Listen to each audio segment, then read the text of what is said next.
Fox Sports. We are Fox Sports. We are the land.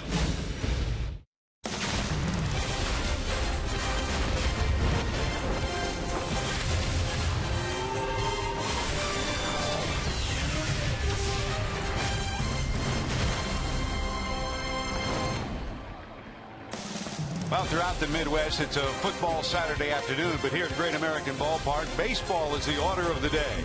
An important game for the New York Mets franchise. They're trying to make it back to the postseason for the first time in a long time.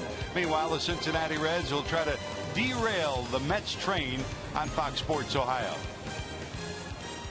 Hi, hello, and welcome to Cincinnati, everyone, in Great American Ballpark, along with the crafty left-hander Chris Welch and Jim Day. I'm George Grand. 9 of the last 13 times the Reds and Mets have met, the Mets won.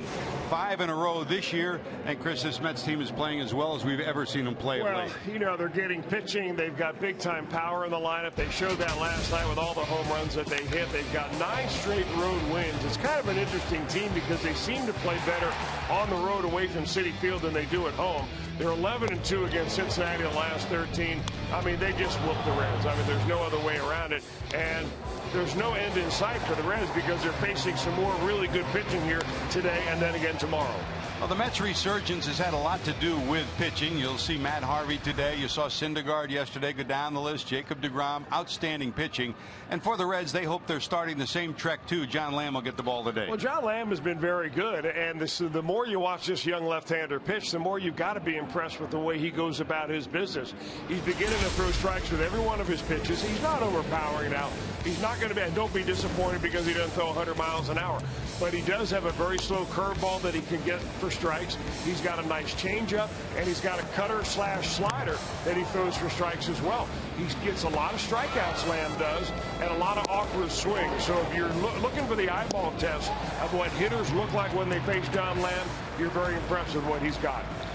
For Matt Harvey, he's been big time ever since he broke into the rotation here. If you saw Syndergaard's fastball, Harvey's in the same category. Well, the controversy, however, about Matt Harvey is very interesting because he only pitched 5 innings of shutout baseball the last time he went out against the Yankees. By the way, the Mets, I think, lost that game 11-2 when their bullpen really gave it up. So their manager, Terry Collins, is between a rock and a hard place as to how to handle Harvey, his innings. You don't want his agent, Scott Boras, getting angry. So there's all sorts of internal things going on about this Harvey start. But there's a lot of Mets fans in this ballpark today. It's been a long time since I've seen so much blue here representing the Mets. Maybe the Reds can finally take one and send them all home unhappy the way we like it. You don't want anybody to clinch on your home turf. Today, it's the Mets against the Reds. Yesterday, it was a doo-dah day. JD has that story next.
Local 12 meteorologist Brandon Orr here with a much cooler forecast than what we've been used to. We were into the middle 80s just a couple of days ago. Now we're struggling to reach 70 degrees, and we'll hit it during the middle of the game. We'll have a few on and off showers. It's not going to rain the entire game, but we'll have to be watching radar for a couple of showers. No lightning or thunder expected during today's game.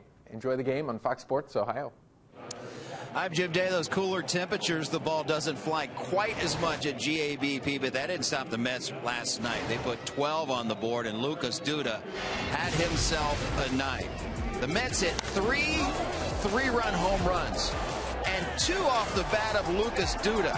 2 for 4 last night, those 2 long balls, and his 6 runs driven in are a career high. Mets trying to clinch today, and you look at our IGS bringing the energy, and Duda would like to bring that energy and the energy he's been bringing all season long with the long ball. His 6th multi-home run game this season. That's tied for the most in Major League Baseball with Carlos Gonzalez and Chris Davis. Now keep in mind, his first 5 seasons combined, he had 6 multi-home run games overall. So this year he has really turned up the wick, and in this series too, because he had just 2 home runs in his previous 27 games. It is the Reds and Mets. Ivan De Jesus Jr. in there today. Matt Harvey versus John Lamb. Can the Reds keep the Mets from clinching on this field? We'll find out together.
Ohio is being brought to you by Cincinnati USA Regional Tourism Network. Stay close to CincinnatiUSA.com.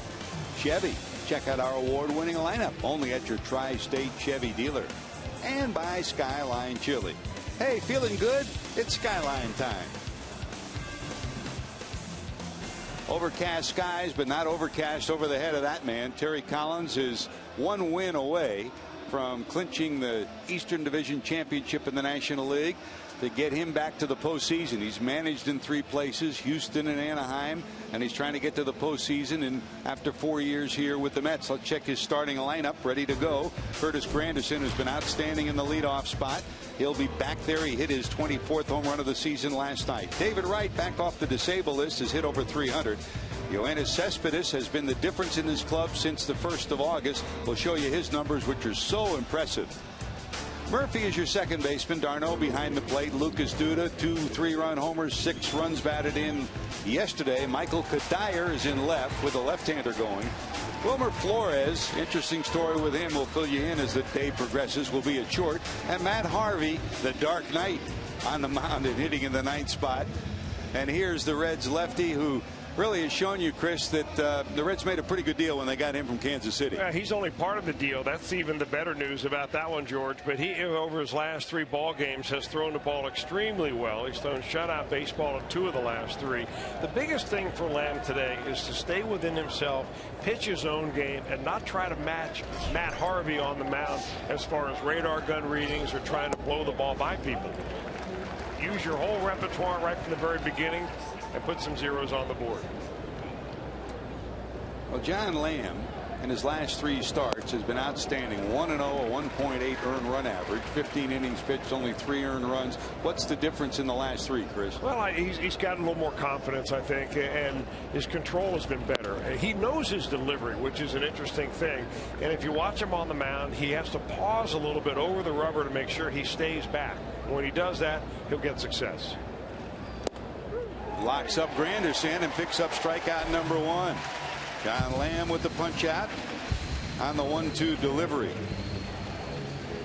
Now, of course, early on, the advantage is always with the pitcher when a batter's never seen you before. You don't know what he offers. You know he has a hard slider / cutter. That's what that pitch is. But you don't really know what it looks like until you see it coming out of his hand a couple of times.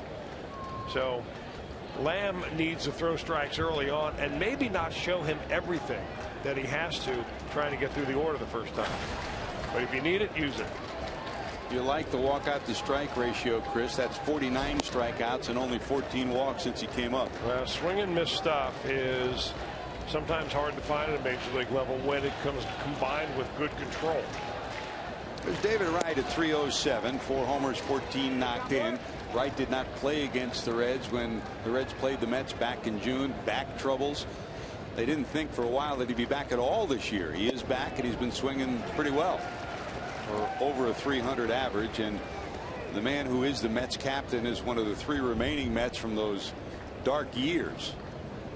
Murphy at second and Parnell in the bullpen. Those are the 3 guys who have been around here a long time. So you know that he has a little bit of juice going. To make it back to the postseason will mean a lot to number 5, the captain of the Mets.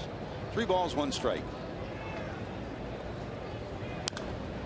You know, it's interesting because for everything that Cespedes has done for the Mets team, when you have a conversation with their manager, Terry Collins, the first guy he wants to talk about is getting David Wright back and how the whole team all of a sudden snapped up a couple of notches mentally because he showed up ready to play. Just missing on the 3-2 pitch. There's a walk, first walk issued by Lamb, and that'll bring up Cespedes. Now check your 4 defensive alignment for the Reds. Adam Duvall is back in left field. Jason Bourgeois, your center fielder, and Jay Bruce is over in right. Frazier and DeJesus on the left side of the infield. Brandon Phillips and Joey Votto on the right side of the infield. And Tucker Barnhart is behind the plate. That's your 4 defensive alignment. Cespedes as a Met, 296, 17 homers, and 44 knocked in. He turned this club around in terms of numbers, yes, but even more important, Chris, it's been a while since you saw this club in the clubhouse and on the field have swagger. This guy brought swagger back. Well, it's him and a combination of a lot of others, but I think he was the mainstay. When you get off, meaning with the numbers and the way he hit as soon as he came over in that trade from Oakland, that's the real deal.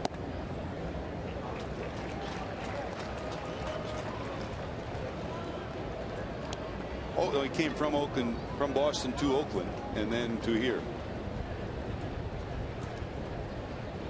You look at the numbers overall. You saw the home run figures, 17 here. All told, 35 home runs and 105 knocked in. That's a pretty good year any place. Well, he's picking a good year to have a good year, because lo and behold, he's a free agent after the end of the season. Not going to win it, but put him in the MVP chant in the National League. Ryan, is when you look at the bottom line, is Bryce Harper your MVP in the National League? Yes. Tough not to count a guy who really was the driving force of that club all year long. 3 balls, 1 strike. Lamb to the stretch.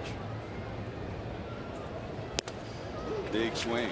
Hey, the guy, and I know a lot of people are going to roll their eyes when they hear that because they'll think I'm just a member of the pitchers union. But a guy like Jake Arrieta would get some MVP consideration from me because that ball club doesn't go where they are without his efforts this year.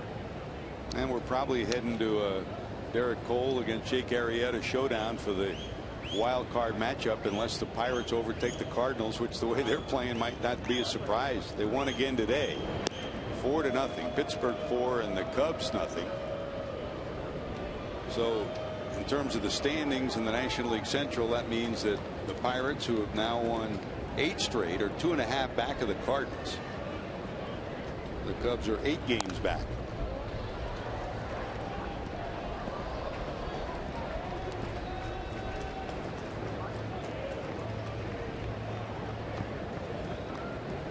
Cespedes, in addition to bringing some power, bringing some big hits, has played a very solid center field. In fact, he bumped Juan Lagares, the Gold Glove winner, out of center field on most games. And here with a left-hander going, Kadyr's back in the lineup in left. Well, looking ahead between the Pirates and the Cardinals is kind of interesting because the Cardinals are playing the Milwaukee Brewers this weekend. When they finish up with them on Sunday, they again go to Pittsburgh for a 3-game series in Pittsburgh.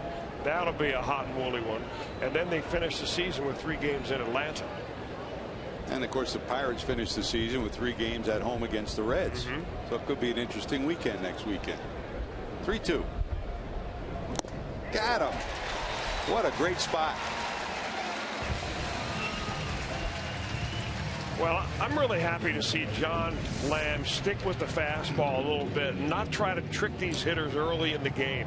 He throws a fastball at 92 right by Yoenis Cespedes, and that is our flamethrower, brought to you by Cholula Hot Sauce. Man, it's been a long time since you had your Cholula Hot Sauce delivery in the first inning.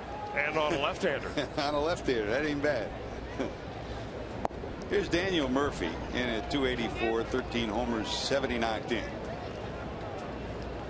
Just about every key component of his lineup for the Mets has spent time on the disabled list.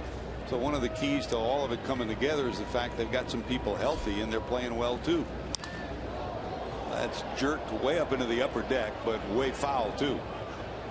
That looks like one of your 9-irons. I imagine the people who are sitting up there, and once they found out where their seats were, they're thinking, oh, Dad, how am I going to get a foul ball up here? Look, they're getting a standing ovation up there. That's great. I mean, unless one falls out of the window of an airplane.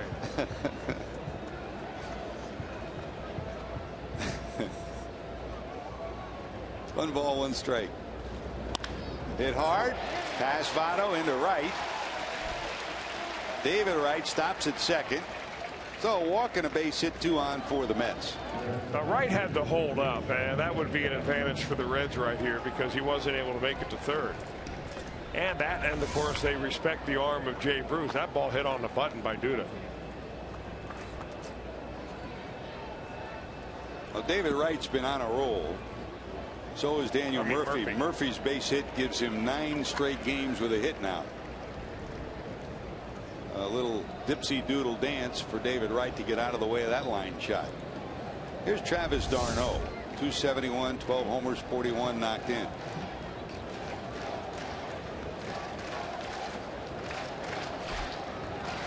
Winning can be contagious, Chris, and I think if you walk through the Mets clubhouse as we did and watch them take batting practice, the fact that this team is winning, the fact that they're on the verge of clinching, I mean, everybody has a little bit of pep in the step there. Well, you know, until this year around the tri-state area, you couldn't find a Mets fan with a search warrant. And now they're just really coloring this entire ballpark. The blue that they wear and the orange stands out a lot. And get used to this, fans, because starting Monday when the Cubs come to town, there's going to be a lot of blue. I talked to somebody at the airport this morning saying that there were a whole host of fans. Once it got down to the magic number of 1 yesterday, they flew in today for games. A lot of folks with the blue jerseys that are hoping to see a clinching here. Certainly the Reds would hate to see anybody clinch on their home turf. You and I win. Yes. It's one thing if they want to clinch and they do it with a loss with the other team that they have to eliminate, you know, loses on the road somewhere, that's fine. This is a tough matchup here for John Lamb when you've got a right-hander like d'Arnaud who's hit so well against lefties. 3-0 count. He's digging himself a little hole here in the first inning. And by the way, the other part of the equation is the Washington Nationals are at home against Philadelphia. They are scoreless in the second inning. If the Nationals were to lose today, that would give the Mets the one game they need to clinch. From the stretch is Lamb. 26th pitch of this first inning. Beat him with a fastball up. Yeah, may have chased ball 4 there, but very aggressive at the plate is d'Arnaud.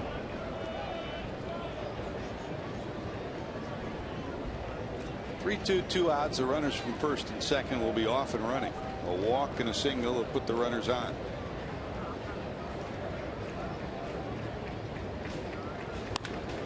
Foul down the third base line. Past the third base coach for the New York Mets. Outstanding second baseman in his playing days, and he's become an outstanding third baseman as well. Tim Teufel. And over first-time Goodwin, Major League outfielder, great base runner, who's really riding herd on this base running game for the Mets. 3 balls, 2 strikes.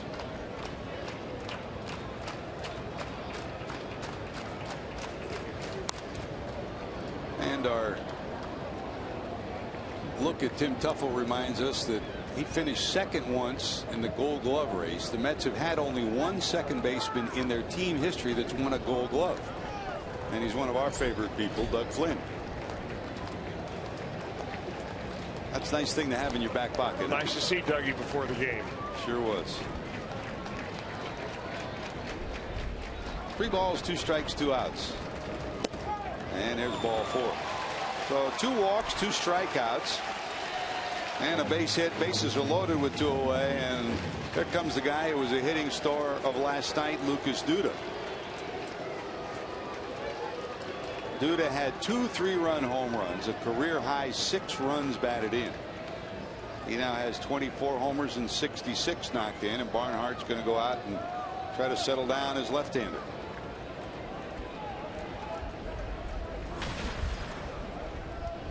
A lot of those talks have taken place this year with all the rookie pitchers that the Reds have had. When he came up and made his debut with the Reds in August, he became the 8th rookie pitcher to start a game for the Reds this season. And that's the way the second half of the year has gone.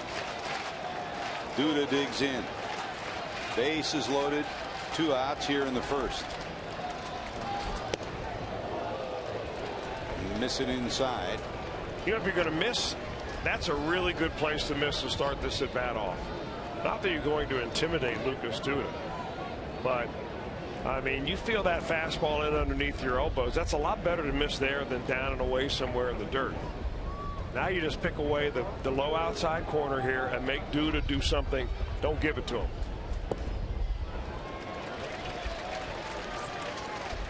Everybody in the National League all year long has been overshifting against Duda, and the Reds do exactly that. The one thing Kevin Long, the former Yankee hitting instructor for 8 years, and now the Mets hitting instructors tried to get him to do is take advantage of that left side of the infield.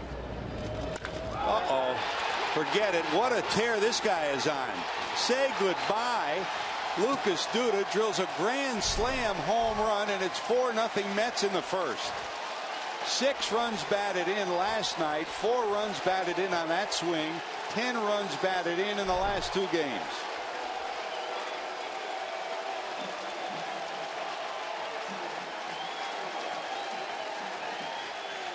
Hard to believe that this inning started off with strikeouts. 2 out of the first 3 batters. You had a walk in between and another base hit, a walk, a 2-0 fastball pretty much right down Broadway, and Duda's there.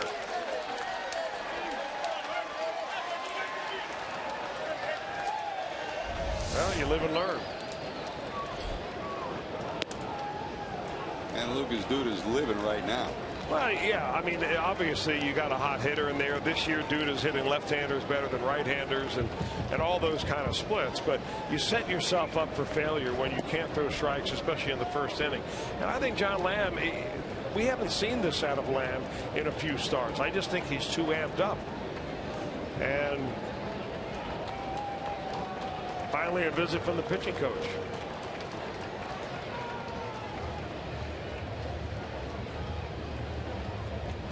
Well, last night, we talked about the young Mets pitching and the byline that they've been given to try to live by. That's first pitch strikes. And Noel Syndergaard, who was outstanding on the evening, first pitch strikes to pick batter after batter. Here so far in the first inning, only 1 of 7 first pitch strikes from John Lamb. And here in the first, with the 7th batter coming to the plate, 17 balls, 17 strikes. I mean, what do you tell him if you're Jeff Pigo? I mean, throw strikes. I mean, he's trying to throw strikes. I think the whole thing, and I think the inning got away from him long before Duda came up there and ran the count 2-0. You've got to be able to nip the emotions before they get control of you. And he went fastball for a ball, nearly hit Duda, curveball for a ball, and then everybody in the ballpark knew here comes a fastball, including Lucas Duda. Well, Kadyr's retired, but not before a walk to David Wright, a single by Murphy, a walk to d'Arnaud, and Lucas Duda's 25th home run, a grand slam.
Lucas Duda in the top of the first. We head to the bottom of the first. Let's check Brian Price's starting lineup for the Reds. Jason Bourgeois will lead it off. The lineup sponsored by Meyer. Joey Votto. Votto rolling on 42 straight on-base games. Brandon Phillips hits third. Jay Bruce hits in the cleanup spot, followed by Todd Frazier, Ivan De Jesus Jr., Adam Duvall, Tucker Barnhart, the switch hitter, and Lamb, the pitcher, bats in the ninth spot. And on the mound, they had a pitch count controversy, but Chris, talking to him, he is happy to be in this position where he could be on the mound when the Mets clinch. Well, here's a guy. Well, of course, George, everybody wants to be the guy that throws his glove in the air and is mobbed by his teammates. But it's been really a team effort, and on the part of Matt Harvey, it's been a team effort to try to figure out what is the right number of innings that he should pitch this year to make sure that he helps the Mets the most and takes care of himself personally. And that is a tough thing to decide on, especially when you're talking about old school versus new school and pitcher use, innings, pitches per inning, and all the things that go involved in the decision. Here's the deal with Matt Harvey in his career. Just look to 2013. He had 178 innings, and then in August of 2013, he went on the disabled list with an elbow problem. He ended up having Tommy John surgery, and he missed the entire 2014 season. So he didn't pitch at all last year. And now he's up around 180 as far as innings go. And his agent is Scott Boras. He's come out and said, hey, I want to protect this guy because I want a big payday down the road. And I don't blame him. I don't blame him, or I don't blame Matt Harvey, who happens to be stuck kind of in the middle of a nasty little situation. But I think the Mets now have a handle on it. Harvey, a bulldog kind of a guy, and for anybody who's followed the Mets and the Reds, if you look at him and you watch him game in and game out, start in and start out, both mechanically, mentally, and emotionally, he really reminds you more of Tom Seaver than any other pitcher the Mets have had since the days of number 41. Here's Joey Votto. Votto, 315, 29 homers, 77 knocked in. And you know the story, 42 straight games on base by a hit or a walk. That's one away from the season high in Major League Baseball. The current streak of 43 that was stopped last night. Joe Mauer at 43. Joey's one away from that. Votto was 0 for 3 last night until he finally came up in the 8th inning in a heated at bat. Finally got a base hit on a 3-2 count. Joey digs in, no balls, 2 strikes. That's a call, strike 3. So Votto retired, first strikeout for Harvey. The raw numbers as far as the pitch velocity are not going to be there like you saw last night with Noah Syndergaard. He's not going to throw 100 miles an hour, but just about everything that Harvey throws will be in the mid to upper 90s. He's got a hard breaking ball. He's got a nice delivery, and he's ultra competitive. And he's had the moniker of being a can't miss prospect for a long, long time. And you learn to live with that if you get to this level. Bulldog demeanor from the big right-hander. The strikeout is first of the night, and when you look at his numbers as Brandon Phillips steps in the last 100 years, Harvey's now 433 strikeouts, or 8th most for any pitcher through his first 63 starts. I mean, that's back 100 years. That tells you what kind of territory he's in. And when you say we were talking last night that Noah Syndergaard reminds you of Nolan Ryan with his stuff. He reminds you of Seaver, not just because of his build, but because of his mechanics and his bulldog nature. 1 ball, 1 strike. Grew up in Connecticut, played for his dad, was a high school All-American, went to the University of North Carolina, one of the best pitchers in the country for 3 years there. Drafted originally by Anaheim, didn't sign, decided to go to North Carolina, and against the Reds he's been tough. 3 starts, a 1-0 record, 2.25.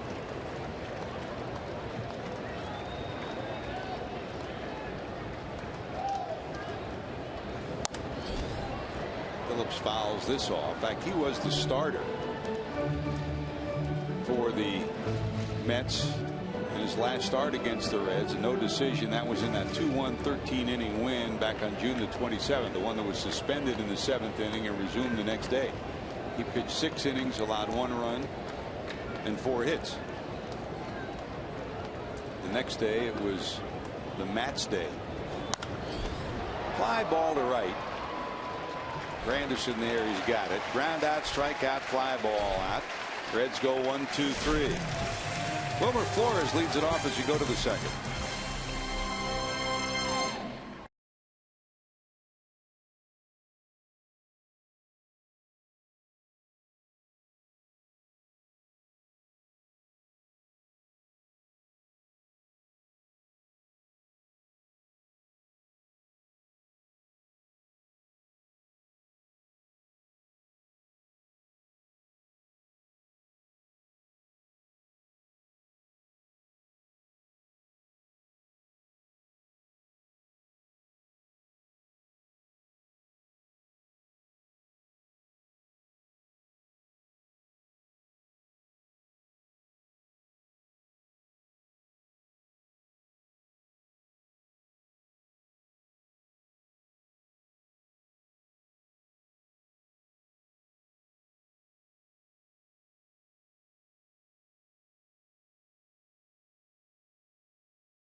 I'm Jim Day. Wilmer Flores will lead off this half inning for the Mets, and he made news because at the trade deadline there was a rumored trade mid-game when the Mets were playing that he was traded to the Brewers, and he was the one that famously had tears in his eyes on the field and in the dugout. And it made a lot of news because Wilmer Flores obviously didn't want to be traded because he had been signed with the Mets since he was 16 years of age. So it's all he knew in professional baseball. And he thought for sure he was going to the Brewers because the rumors were running rampant in the stadium. And it turned out that trade did not go through. So he's still a Met, obviously, and Steiner Sports, taking advantage of this along with Wilmer Flores, created some posters and some 8x10s in which he's actually signing for fans. So a little monetary advantage to this. There's a photo of him doing that. And he dramatically, 2 days later, after he wasn't traded and after he shed some tears, hit a dramatic walk-off home run versus Washington. So quite the story for Wilmer Flores. He is glad to still be a Met.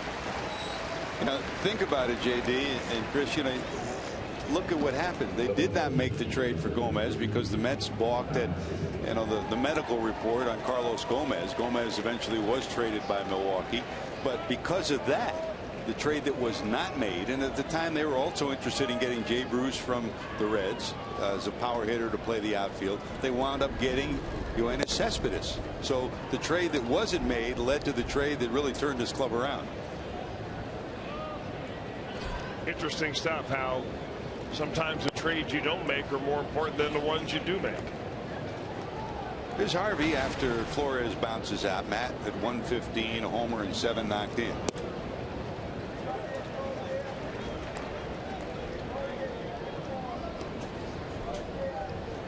I mean, as close as the Reds were to making a whole bunch of deals at the end of July, the Mets were in the same boat. And the Cespedes deal was the biggest deal, obviously, and the most notable deal. But the other deals and the other players, and that's a call strike 3, so that's 3 strikeouts for John Lamb. Now, bringing Kelly Johnson to town helped. Bringing Uribe to town helped. I got help in the bullpen, too. Hey, don't forget, you can keep up with the pennant races in true HD quality on MLB.TV Premium, the #1 live streaming sports service. College students enjoy a back-to-school offer with a 35% discount. Authentication is required. Blackouts and other restrictions apply. Visit MLB.TV today. Now, Jesse, did you hear that? It says it's a deal for college students. Authentication is required. So that phony ID that you have that you're going to the UC, you've done enough games there where you should have a degree. Here's Curtis Granderson, struck out looking first time up. Popped up left side.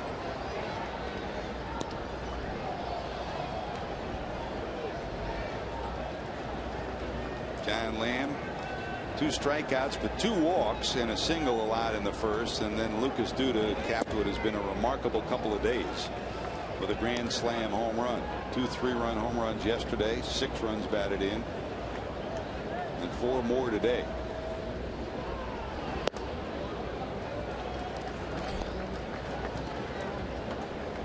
I've not seen a game where John Lamb has missed upstairs out of the strike zone as often as he has, and then being wild upstairs in the strike zone. Granderson joins the club. Home run yesterday. Curtis rips his 25th round tripper. So both Duda and Granderson hit their 25th round trippers of the year, and it's now 5-0 Mets.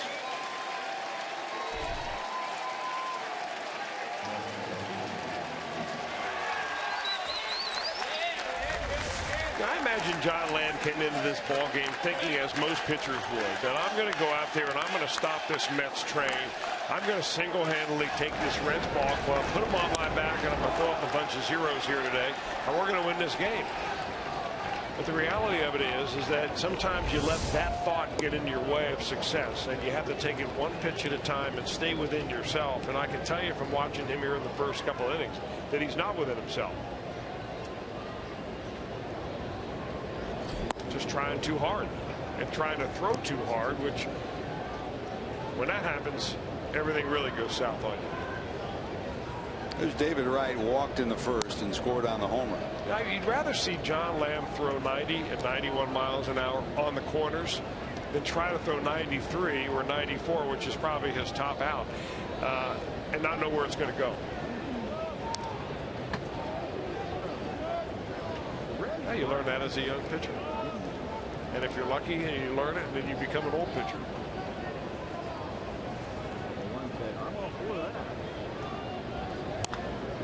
Ripped down the left field line, but foul. Really slowing his windup down as he throws that changeup too. You can see it at home.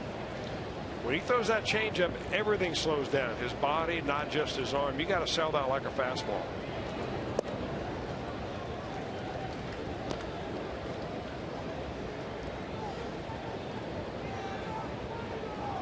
You got rally caps and there are rally cups too. No, I think they're trying to tune into Fox Sports Ohio. They're tired of that Mets broadcast. They want to hear George Graham. Can't be that bad down there. No, you're going to have to pay your cable bill. You can't get it with paper cups.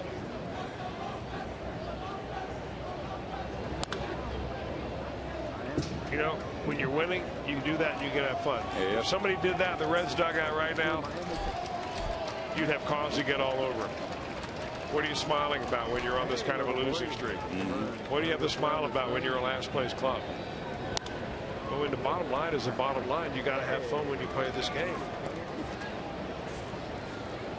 That's why some people take offense when Brandon Phillips smiles and the team is losing 10-2, but he's still having fun playing baseball. Swing and a miss. 4 strikeouts now for John Lamb, but another round tripper. This one by Granderson. 5-0 Mets.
Alignment for the Mets. Michael Kadire, who was the starting left fielder, now sharing time with Conforto, is in left tonight. Cespedes is take over in center, and Granderson's been in right all year long. David Wright is back at the third base area. Wilmer Flores at short. Murphy Duda right side of the infield, and Travis d'Arnaud, the catcher for Matt Harvey. That's your 4 defensive alignment. The Mets come in 8th in the league defensively. They've had an up and down year from a defensive standpoint. All told, they made 85 errors on the season. The Reds at one point first in the league, and now made 84 errors. Bare hand effort, but it flips out of the hand of Murphy, and Bruce will be on with an infield hit. So Jay, the leadoff batter, on here in the second.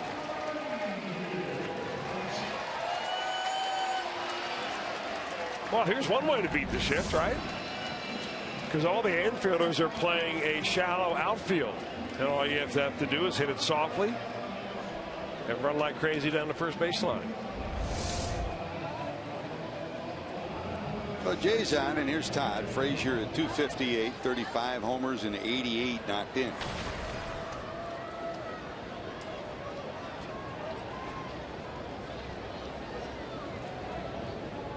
Harvey from the stretch, short lead for Bruce. Just missed that, got under it by a hair. It's a sky-high fly ball in the seats down the left field line. You know, I don't think that you're going to see, and you may out of Todd Frazier, but for most hitters, you're not going to see the crazy overmatched swings against Matt Harvey that you saw last night against Noah Syndergaard. Harvey's more of a muscle pitcher. I mean, he's doing it with brute force out there. He doesn't have anywhere near the smooth delivery that Syndergaard does, but his stuff is every bit as effective. No balls, one strike. Good idea with the second baseman over behind the bag. Going to right is Frazier, and the Reds have two on. Chris, you used the word overmatched. That's exactly the word that Todd Frazier used when I talked to him this morning. He said that's as overmatched as I've ever been. It's the best I've ever seen at the major league level. He said Syndergaard was unbelievable. Well, they had 3+ pitches, fastball, slider, and changeup, and they were as good as any pitch that you'll find anybody having. It came out of one pitcher in one night where he had command of all of them. So the Reds trying to get something going against Harvey here. He's Ivan De Jesus, 257, 4 homers, 25 knocked in. Started at 5 different positions today. He's the shortstop. De Jesus, a native of Puerto Rico, still lives in Puerto Rico in the Dorado, Puerto Rico area. That's about 30 miles outside of San Juan on the northern coast. Plans to head back there. He's played winter ball most years, and he probably will play this year, but late. He'll take some time off. It's been a long season for him at the minor league level and then here with the big club. He's been a good addition, made the most of his opportunity. That's a liner towards the corner. This may get to home. Here's Bruce. He comes around third. They're going to send the runner. Behind him is Frazier coming to the plate. Going to be safe. Ivan De Jesus Jr. continues to produce a double plates too, and it's a 5-2 game.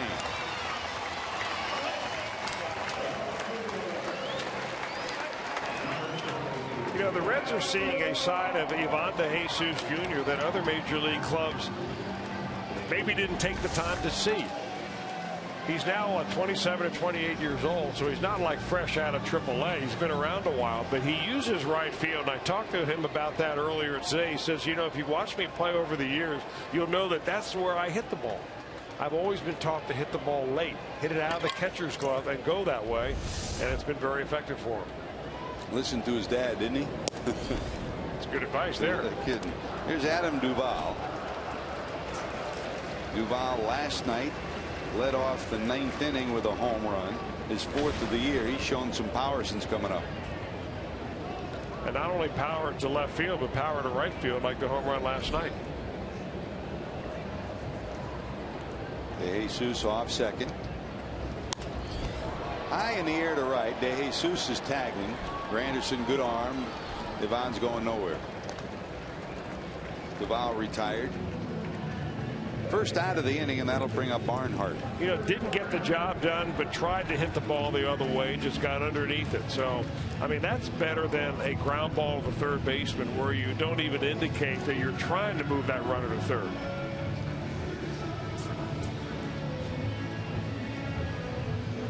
Now, the Reds wound up losing last night 12-5. And you and I talked about it during the game, Chris, when the Reds in the first inning ended up with Jason Bourgeois getting a double down the third base line. So the Reds have the leadoff hitter on second with nobody out.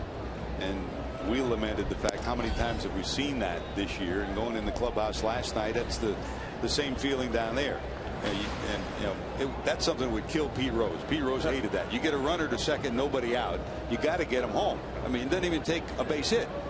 You know, 2 ground balls to the right side, you got to run in. It's a lot of gray hair among managers on that. That's specific play. There's Barnhart at 243, 3 homers, 18 knocked in. We talked about Bourgeois and De Jesus taking advantage, and number 16, Chris, has had an opportunity that he never thought he would have when Devin Mesoraco went down. And he's gotten a lot better. I mean, he did win the Gold Glove in the minor leagues as the best catcher in the minor leagues a few years ago, but you know, he's gotten better receiving as a catcher here at the big league level, mainly because he's worked so hard at it.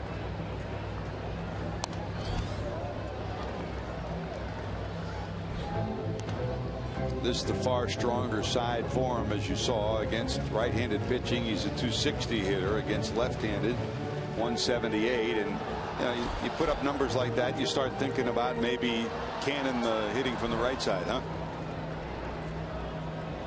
Well, the guy on deck is already a pinch hitter for the pitcher John Lamb. Brendan Bosch has moved into the on-deck circle. In the dirt. I mean, we don't know if there's something wrong with John Lamb, or the Reds have just run out of patience and decided Brian Price is going to play this game more like a playoff game, or in the Mets case, a play-in game. They're trying to win the title, and Brian Price doesn't want them celebrating after a victory here at Great American Ballpark. Carlos Contreras loosening in the bullpen. He's got the stern jaw working today. You use that with your kids? Never worked. Me either. I bribe them with candy. Mom rules the rooster. We kind of chime in. Baseball season comes to an end, and say you come home and you say, well, we've been fine. Don't screw it up now. And I don't know if it really works with baseball players or not. There are some managers that can get away with it. There others have to use. You got to stay within your personality. 1 ball, 2 strikes. Harvey from the stretch. Up and in. Good pitch to lay off. I mean, if you have nothing else in your game plan strategy when you face Matt Harvey, is simply lay off the high fastball. He's got enough on it and enough ride on that letter high fastball that you're just going to have a hard time getting on top of it. So make him throw it waist high or lower.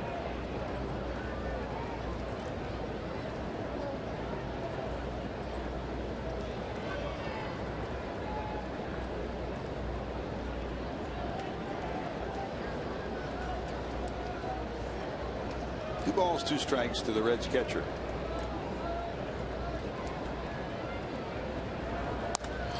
Down the third base line. De Jesus had to hold up, and they will hold him at third.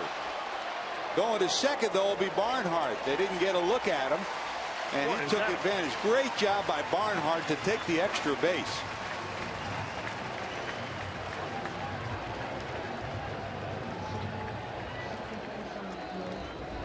It'll be scored as a single, and he goes to second base on the throw. And you can't fault De Jesus because he was waiting to see if Wright was going to get the ball. He stutter steps right here. Now he takes off, and by then, with the left fielder Kadire charging, too late, and Jim Riggleman wisely holds him there. And Wright never watched the runner because coming from first, Barnhart had stopped at first, and that was alert base running, Chris, to go to second.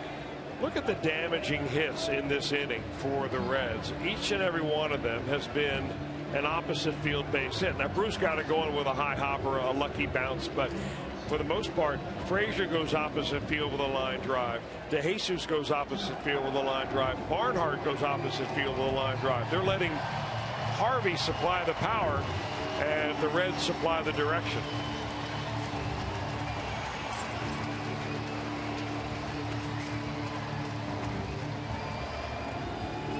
Well, the Reds trying to claw their way back into this one, and here's Brendan Bosch, who will pinch hit for the pitcher John Lamb. So Lamb exits after 2 innings, allowing those 5 runs, 3 hits, 4 strikeouts, and 2 walks. Bosch is sitting on what is for him his best stretch of the year, 4-game hitting streak. And he's had a couple of pinch hits during that period. And his 2 last pinch hit opportunities, he's delivered. And he's also picked up his first home run of the season.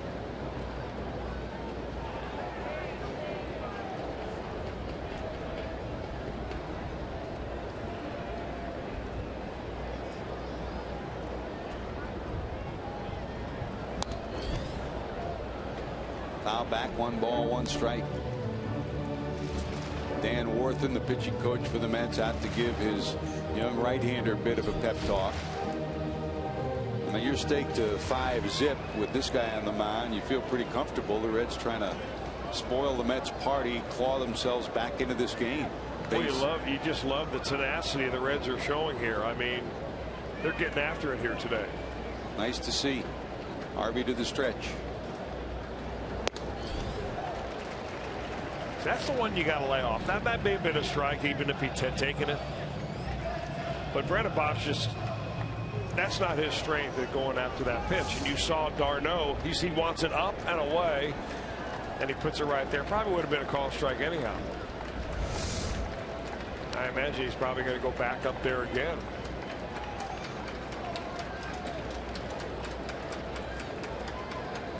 Harvey from the stretch.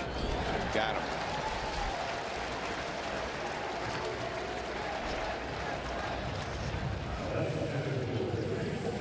Second strikeout for Harvey.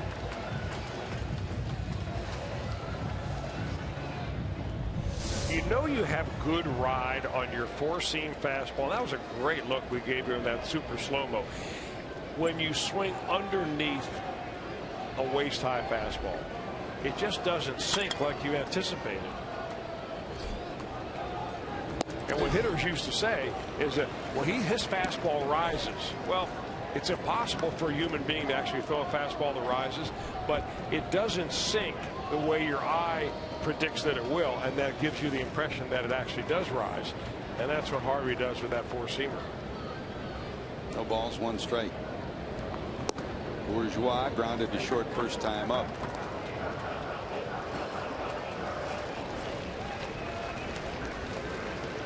Three homers, 13 knocked in for the Red center fielder.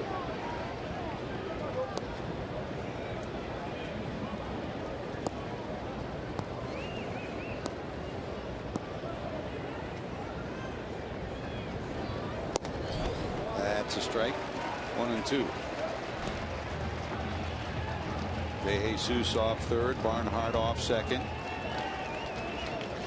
Reds have already put 2 on the board here in the second.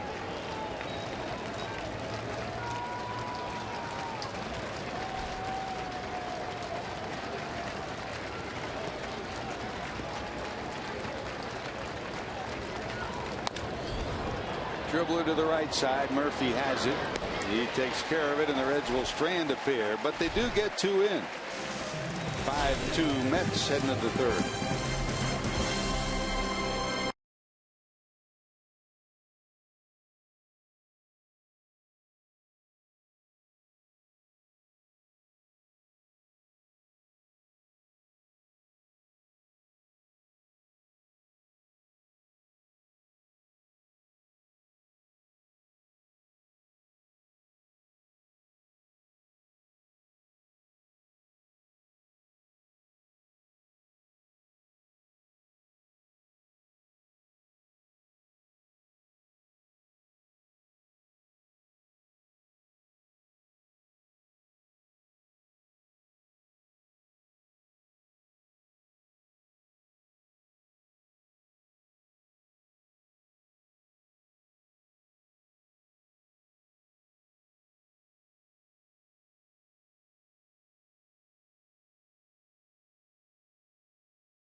Out serious lawyers for serious injuries. It's like the old days when you knew when it was only the American League and the National League, who you'd be facing about 2 or 3 weeks before the season ended. These two teams know they're going to play each other in the first round of the playoffs. So they're battling for the best record for home field advantage. The Dodgers lost yesterday. They have 66 losses. The Mets 67, and that's you can't change the win column. With wins, yes, but you can't change the loss column. So the key for the Mets is keep it on for Terry Collins. The Mets have 1 more left here tomorrow, then 3 at Philadelphia, 4 against Washington. And remember, about a month ago, Terry Collins and everybody in New York thought that would be the battle down to the final moments of the season for first place. And the Mets are on the threshold of wiping that series out as being meaningful. The Dodgers, of course, 2 at Colorado, 4 at San Francisco, and 3 at San Diego. Here's Cespedes to lead it off in the 3rd in the 3 spot in the order. And here's the new pitcher for the Reds, Chris. Well, he's probably in the ballgame a lot earlier than he thought he would be. Carlos Contreras has very quietly had kind of a solid year. He's been up and down for the minor leagues a couple of times, but the young man that when he throws strikes, he can be very effective. You know, he's a keep your mouth shut and your ears open young man that really is willing to learn. Like Yogi said, you can hear a lot by listening, huh? Hit hard past the shortstop De Jesus, and Cespedes, who struck out first time up, gets a base hit to center. That's too bad because Contreras was ahead in the count 0-2, tried to go way upstairs with a wild fastball that was really a waste pitch, and then came back with a hanging breaking ball. Here's Daniel Murphy, stretched his hitting streak to 9 straight with a base hit to right in the 1st inning.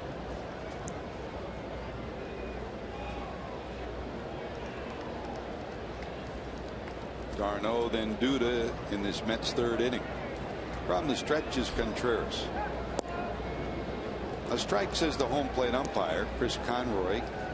Conroy behind the plate for game 2 of the series.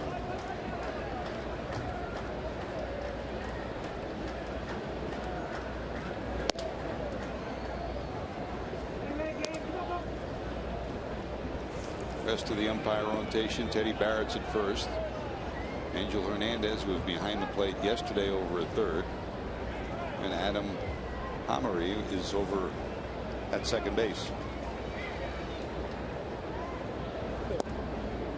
That's a strike.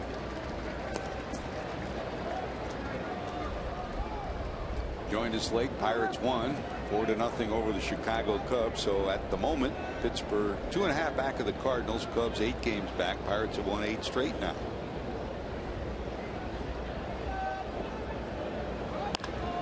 Fouled on the first base line. Washington and the Phillies, they're scoreless in the 4th inning.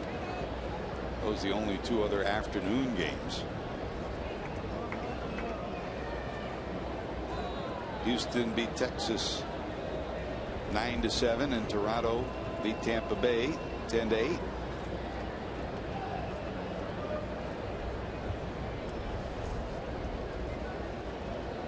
Short lead for Cespedes. Hit hard, knocked down. They still may get 2 out of this. Phillips will take the out, trying to pick the pocket of Cespedes.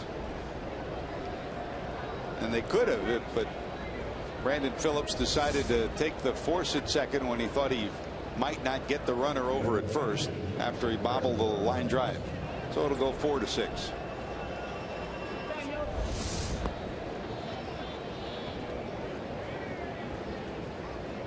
Kicked a little too far away to try to complete the 2, so he leaves the runner in limbo, gets Cespedes with the force, and Murphy's on at first. Here's Darno, walk first time up.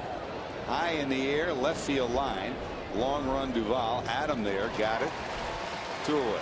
Well, that guy takes a big hack, and it's an unusual setup. We talked about it the other night when we saw him play. And I mean, when he's on time, he can probably hit the ball as far as anybody. But look at this, the setup. He points the barrel end of the bat right at the pitcher, and then brings his hands back. I imagine that there are hitting coaches sitting around home thinking, man, I can fix that guy. But it's going to take some doing. A la Julio Franco, right? Yeah, and there are a lot of guys who are able to make it work like that. Franco being one of them.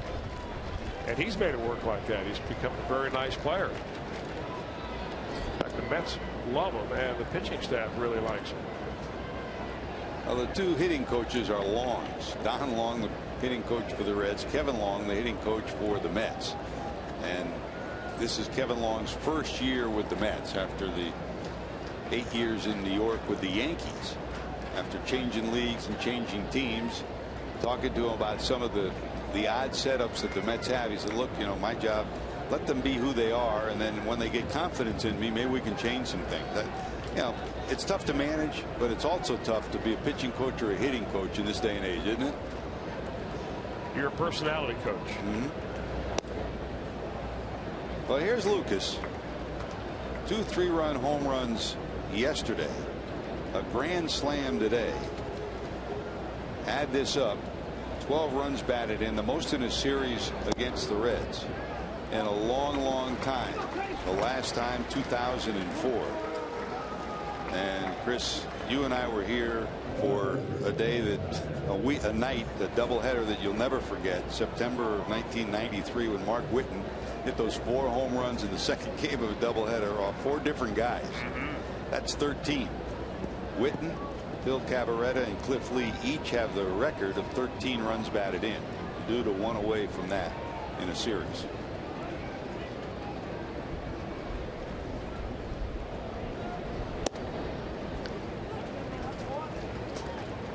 The walk to Duda, and that'll bring up Kadire, who dribbled one in front of the plate.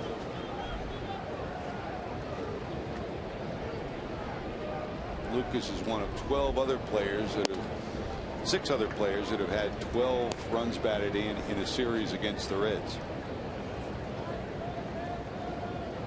That night with Mark Whitten was unbelievable. Hard hitting Mark Whitten. That's right. And that was kind of it, wasn't it? Yep. I mean, he had a decent career, but not what you would have anticipated for a guy with that kind of power. I mean, boy, big that arm. was kind of his Andy Warhol moment. That's it. 15 minutes of fame. Took about 2.5 hours, but he had a good arm too. Big arm from the outfield.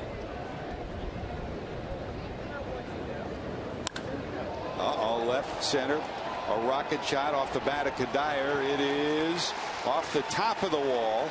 1 run scores. Here's the 2nd run coming to the plate. Throw will be late, and it'll get past Barnhart, and going to 3rd will be Kadire. Where's Contreras? Here you can almost see that coming. It's one thing to give up a gapper. You make a mistake, a big league hitter gets you. But you've got to, at that point, go to a spot where you can still help the play.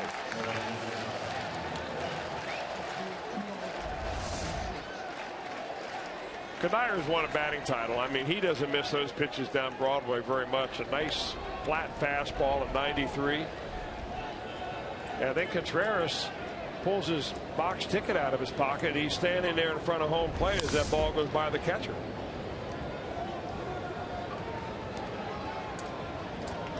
That's mental. No excuse. I'll tell you, you know, I play for managers that if he gets a 3rd out, they're waiting for you at the top of the dugout steps, and you want to go somewhere else besides your own dugout.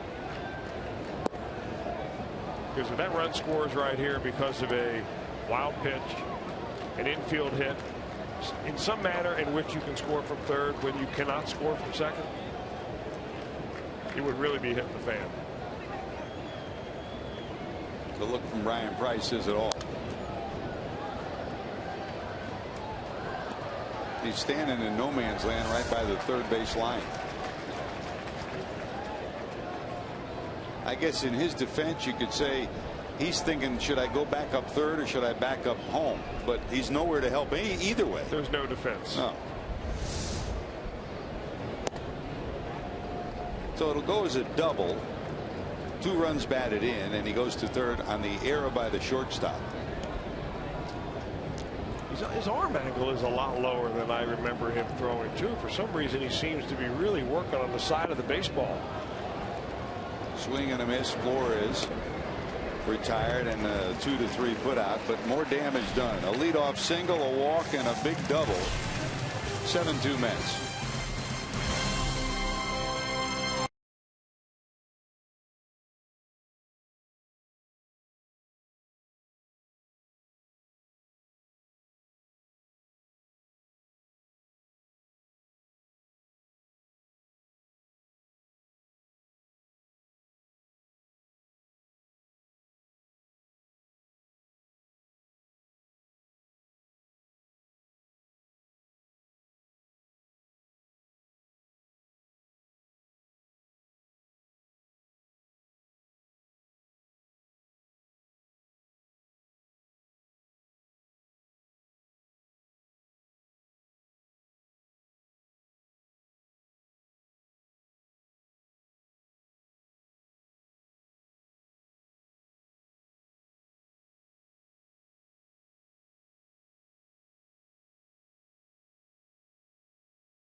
from Mookie Betts at Fenway Park. He's been all over the field for the Red Sox. How about that one? Mookie picks one out, heading to the bullpen. What an unbelievable catch. He didn't have Jim Day to stop him from falling over the fence, and he still didn't tumble. That was something else. You know, don't you love the outfield walls that are designed that low that you can reach over the wall and make a catch like that? I mean, most ballparks you don't have that. You really don't have it here. I mean, unless you've got a guy that can really jump, and maybe in center field we've seen that, you know. But I think that really adds a lot to the ball game when you have the potential for, you know, a takeaway home run catch like that, and you just don't see enough of them. Boy, he and Jackie Bradley give the Red Sox two brilliant outfielders. The only thing that was surprising about that, there was nobody there to help him, was there? If he did tumble over. In a year when the Red Sox would just as soon forget the standings, Mookie Betts has given them a lot to smile about. Here's Joey. Votto struck out looking in the first, and he was 0-2 first time up, and he's 0-2 this time up as well as we go to the bottom of the third.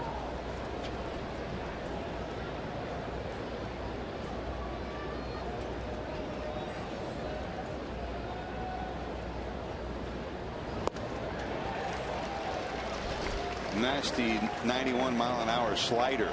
2 strikeouts.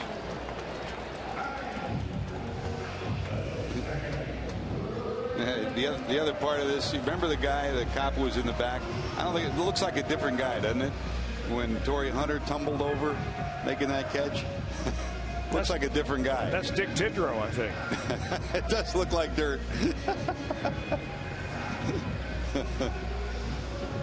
Somebody's got to be there to help him, though, doesn't he?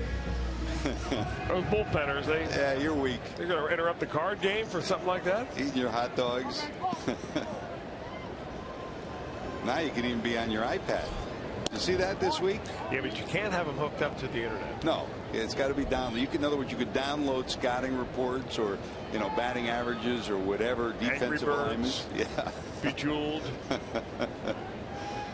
For those of you that missed it, Major League Baseball has cleared the way, and teams are now using iPads in the dugout. Coaches are allowed to use them, and in the bullpen, coaches are allowed to use them as well. I'm not really sure what the big deal is about that, to be honest with you. No, it's just something on paper, but on a screen. I mean, it was interesting that Ned Yost, who is the manager of the All-Star team for the American League, for being the manager of the All-Star team, was given an iWatch. And then he wore it in the dugout because he used it as a watch. He said, I like it. And he really didn't know how to use it other than that, to be honest with you. But Major League Baseball said, well, you can't wear that in the dugout because it's a communication device. It's like a smartphone. But you have to hook it up to your phone to actually make it work like that. And he didn't know that. And he finally figured it out. And they said that, okay, well, you can wear it after all, but just don't hook it up and activate it. See, now I'm lucky. I get to sit next to you because when I got rid of my flip phone this month, I still have trouble answering the phone with the new phone. Center field, Cespedes under it, got it. Phillips is retired, 2 away. Well, I would suggest, George, you take technology lessons from our own Jim Day. I mean, you talk about a guy who is up on all the latest devices and gadgets. Every bit of social media that is out there, he is on it. I'm talking about even the ones you haven't heard of yet. I mean, Instagram and Twitter, those are old-fashioned for him. Rocket down the right field line, but foul. Any suggestions, JD? No. For you, George? I think getting you out of the flip phone mode was a major step.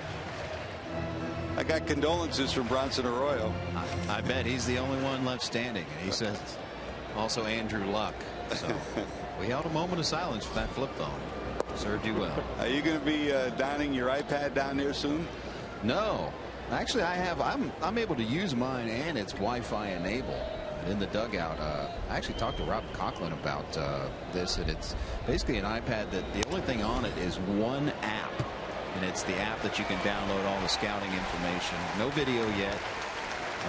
So yeah, not that much of a big deal. In fact, the Reds, they don't even have it in their dugout. because they are used to the paper form. We did see the Cardinals use the iPad, though, in that last series. Jay Bruce, 2 for 2. Infield hit the second first time up, and here a blooping base hit to left second time up. So 2 away, runner on, and here comes Todd Frazier. Now one guy, and it's great to see that Dusty Baker's going to be doing some of the postseason baseball on TBS. I don't ever expect Dusty to be using an iPad. You know, we go in, Chris, to see him before a game. He'd be there with his pen and his card to put every little bit down on that card. Pitching matchups, hitting matchups, a routine for him. Well, I mean, it's not that he's adverse to technology. I mean, Dusty's about as hip as you'll find. Frazier, line drive, left field. So 2 out hits, 2 on for the Reds. I just think he thought he had the comfort level of knowing that he had everything he wanted on that oversized postcard. You know, and I can see that too. I mean, I have my scouting book and my day-to-day book, and people, you mentioned it to me, say, why don't you just get this stuff from the internet and on a computer? But when you do it and put it on a piece of paper, you're putting it in your mind. So you don't know what you're going to take with you. You don't know when you might need it. But if it's in your computer between your ears, you don't have to look it up. With my luck, I'd be looking for something on the fly, and it would tell me it would be time to reboot. Let's see if De Jesus can keep the inning going. His double plated 2 for the Reds in the second. Here in the third, he's got 2 on.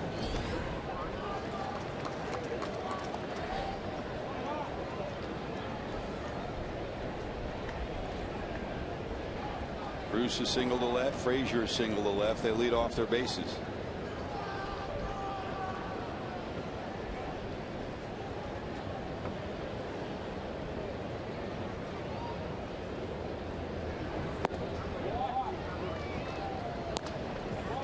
It seems the way that Matt Harvey and Travis d'Arnaud decide to pitch De Jesus Jr., which is a way really feeds right into his strength. I mean, he takes just about everything he wants the other way, and they pitch him 2 pitches in a row on the outside corner. Now looks like they're coming in. In the air to right. This is catchable low. Granderson there, and the Reds will strand a pair. They've stranded 4 of the last 2 innings, and they trail at 7-2.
I'm Jim Day. The Reds did a cool thing today, and that's honor a guy that's been around a while who is retiring at the end of this season. I'm talking about Cincinnati Enquirer beat writer John Fay. And earlier on the big board, they saluted John with a cake and a plaque. He is a Elder High grad, University of Dayton graduate, has covered the team on a beat writer basis since 2001. And this is his swan song as he will retire. And John's a good man. I will miss his quick-witted, dry humor, and I'm sure a lot of people on Twitter will miss him as well because he takes a lot of abuse on there and dishes it out as well. But John Fay, I'm the only guy with a shorter name in the media than John Fay, so I stand alone. But we salute him on a terrific career. Yeah, you know, JD, and as Harvey strikes out for the first out of the 4th inning, you know, our business has changed so much, broadcasting and the print media, covering sports, and it's a band of friendship that everybody adheres to when you're doing it day in and day out, city in and city out. Certainly, Chris, we wish John all the best for the work that he's done and for whatever the future holds for him. I'm sure he's going to be around the ballpark. You know, I don't know if people realize what a grind it really is. So when you consider what John Fay's done for all those years, and there's John still pecking away. I think unlike a lot of riders, he uses more than just 2 fingers, like Hal McCoy. But the grind that you have, I mean, every day you're looking for a story. And if there's 2 papers in town or another paper that's competing with yours in town and the other guy gets a scoop and you don't, then your editor is all over you. So you've got to hang around. You're sniffing up stories. You're running down rumors and so on. I mean, it is a grind day after day. They do not travel with the team, so there's no charter plane after the game for the riders. They get up early the next morning and they have a connection, you know, to get them to the next city. And then they hustle right over to the ballpark. And then an hour after the ball game, they're still up there writing their story. You know, it used to be the game was over, you wrote your story, you went home, whatever, you did what you did, you woke up and you reported to the game again tomorrow. But now, you know, with the blogs and everything else, there's ball 4 to Granderson. He's on for the 2nd time, homered his last time up. Now, you know, I mean, you're on call 24 hours a day. If something happens, you're going to blog it, you're going to find a way to tweet it, whatever you need to do and whatever your organization wants you to do. God, we wish John all the best for whatever the future holds for him. Here's David Wright, walk, struck out, up for the 3rd time.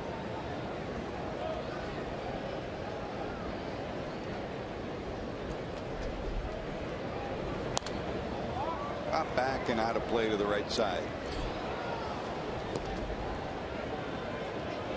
Over the years, the Mets have had some pretty impressive leaders.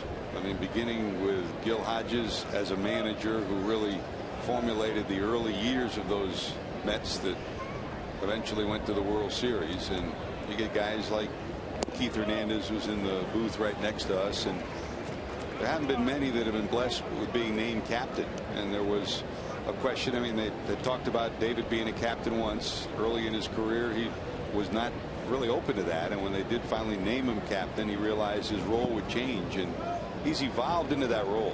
He is not just an elder statesman, but I mean, he really recruited Michael Cuddyer to come to the Mets, and Cuddier's helped him a lot. They both come from the Virginia area and have had great respect for each other.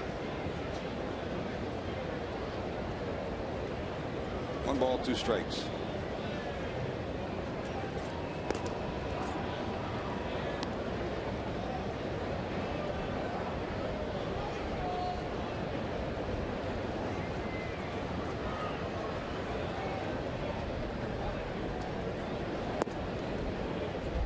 For David Wright, you know, 12 years, all with the Mets. 7-time All-Star. Some of those years, he was the only Mets representative. Yeah. I mean, you know, you're a captain and you're a leader, but what are you leading if you don't have any talent? You're not winning any ball games. But that's a pretty good career. Often, when he was the one guy in the lineup that the other team put a bullseye on, and you still are able to hit close to 300 and drive in, you know, that many runs. That's impressive. He's always been an excellent fastball hitter out over the plate. He doesn't get one there, and Contreras is just walking himself into a hot spot again. 2 walks with 1 out here in the 4th, and here comes the meat of this lineup again. Cespedes, who struck out in singles. Cespedes started the rally last inning with a single to center. He'll be coming out of his shoes here. Because after back-to-back walks, you know, you strike out the pitcher to start the inning. That's great. And then you walk the first and second hitter in the lineup. And now you have Cespedes. And he's thinking, well, this kid doesn't want to walk me. Here it comes.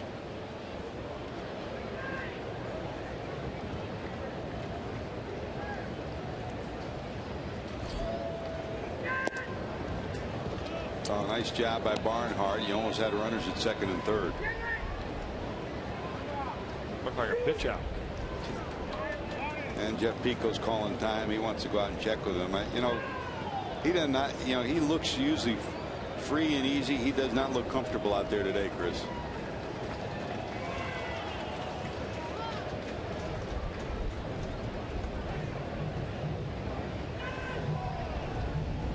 I'm not sure what you tell him. You know, you can tell him what Dick Williams used to tell guys when they come to the mound. In spring training, he said, you see that cloverleaf field there behind the big diamond? Where's 150 guys in minor league uniforms playing? You're going to be there if you don't start throwing strikes. And I mean throw strikes right now. And that's probably the kind of talk that he needs. Because if you go out there and just say, hey, now, you know, keep your shoulder in, get that ball down. Sometimes that doesn't need it. Sometimes you need a boot in the behind. No, and Dick, he might have sent you there right away anyways. Not even wait for after the game. Oh, you better believe it. One ball to Cespedes. You go in the clubhouse and your bags are packed, except they're not in bags, they're in pillowcases. That was designer luggage back then. You're not getting any of the monogram stuff.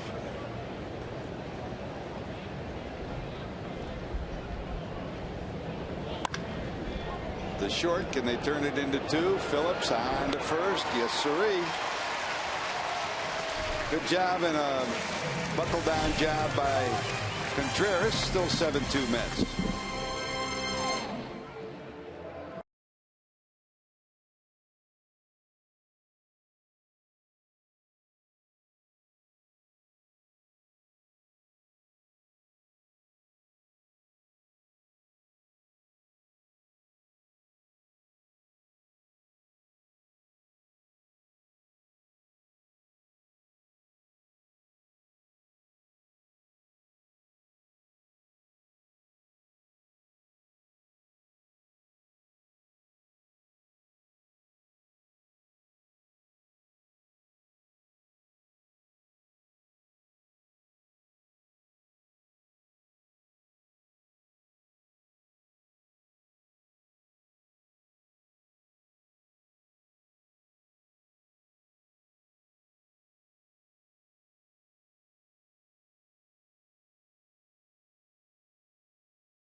It's no errors, 2 left. The Reds 2 runs, 6 hits, and 1 error, and 4 left on base for Cincinnati.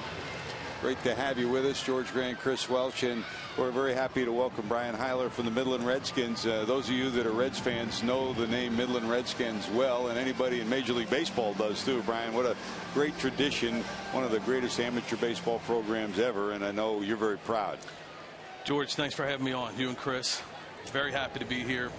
With Joe Hayden established, I don't think will ever be replicated again. Papa Joe, legendary. Legendary. Unfortunately, you know, we lost him back in November. Yep. But the program continues on, and guys like Matt Harvey, John Lamb, guys around Major League Baseball still playing, still carrying on the tradition. And Chris Welsh. Don't forget Chris Welsh. Oh, way back in the days. These are big celebrities here. Now, Brian, you know, the reason we have you up here today, I thought it was very interesting that you've had a connection with Matt Harvey and with John Lamb. These two pitchers are opposing each other in the big leagues, and you had them when they were amateurs. First, talk about Matt Harvey a little bit. What a competitor.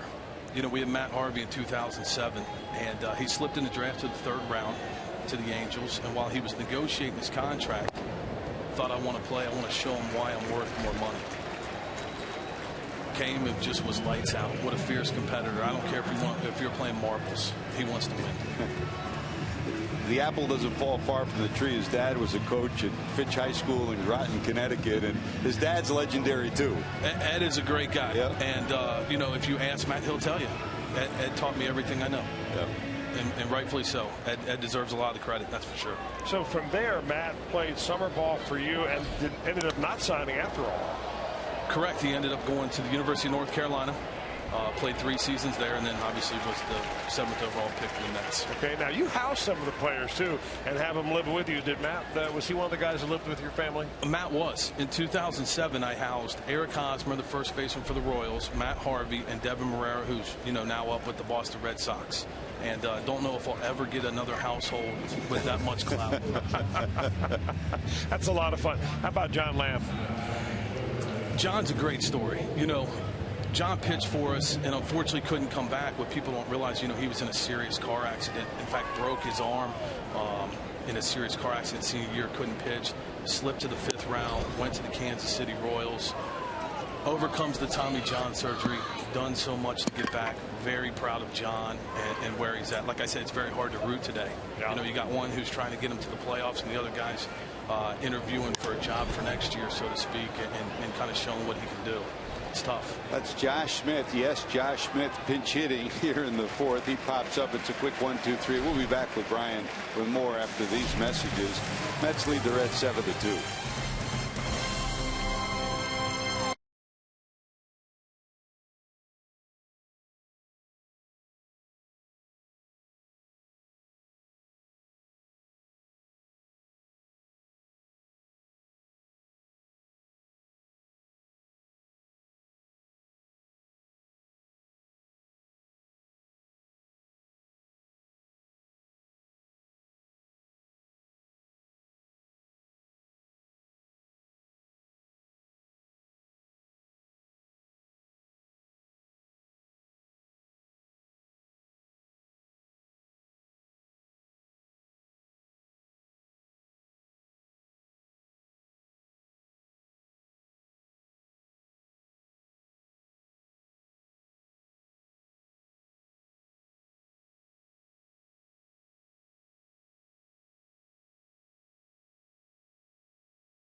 Three of the 4-game set. Mets lead at 7-2. If you joined us late, Lucas Duda grand slam in the 1st. That told a big part of the story of this one so far. The Reds came back with a couple of runs in the 2nd, and they trail it by a score of 7-2. We continue to visit with Brian Heiler, the general manager of the Midland Redskins, one of the foremost amateur baseball programs in all of America.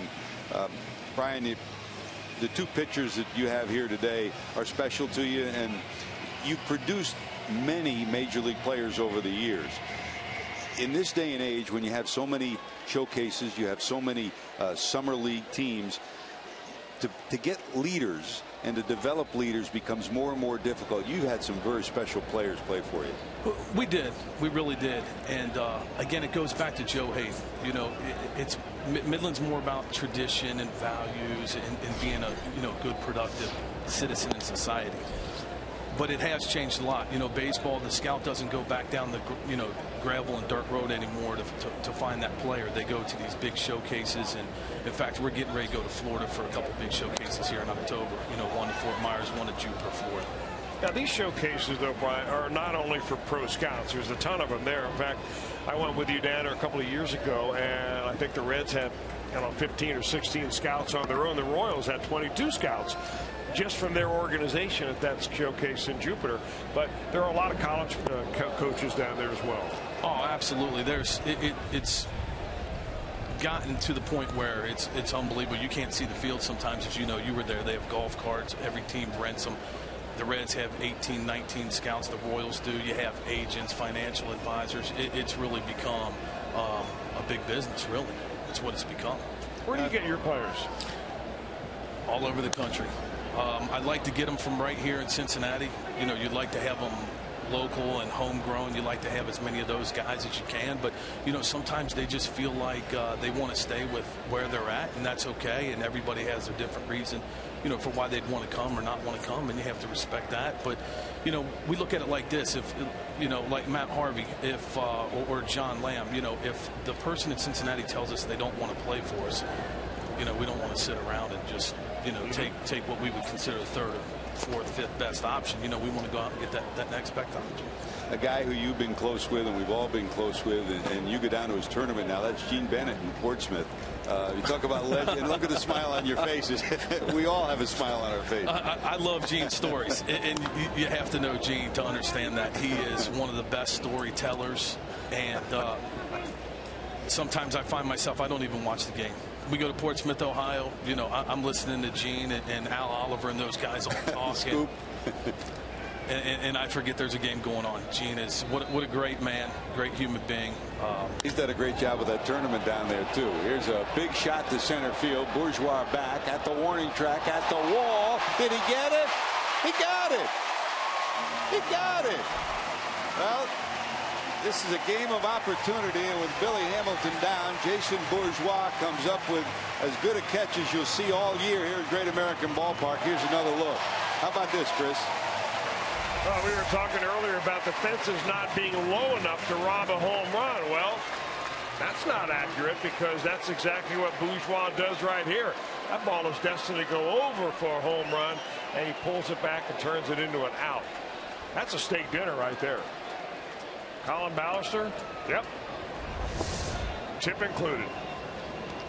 You've seen a few of those from your. Now you've had great players like Griffey made catches like that. Larkin, Chris Welch, some of the greatest players ever to play for. They had to make catches like that when I was pitching. That's what you meant. That's how he knows about those steak dinners.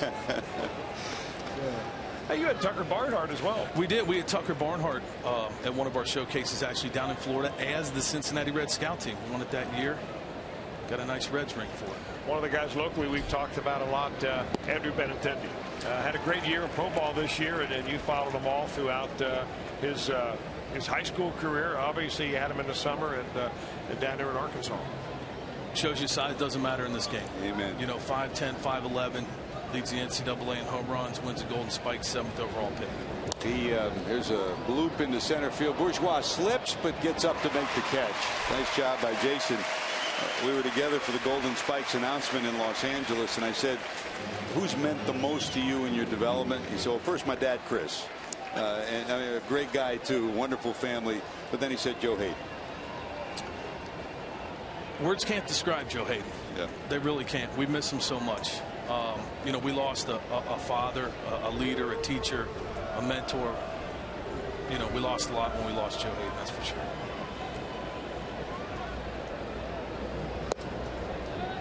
What made Joe so special? I think he treated everybody the same.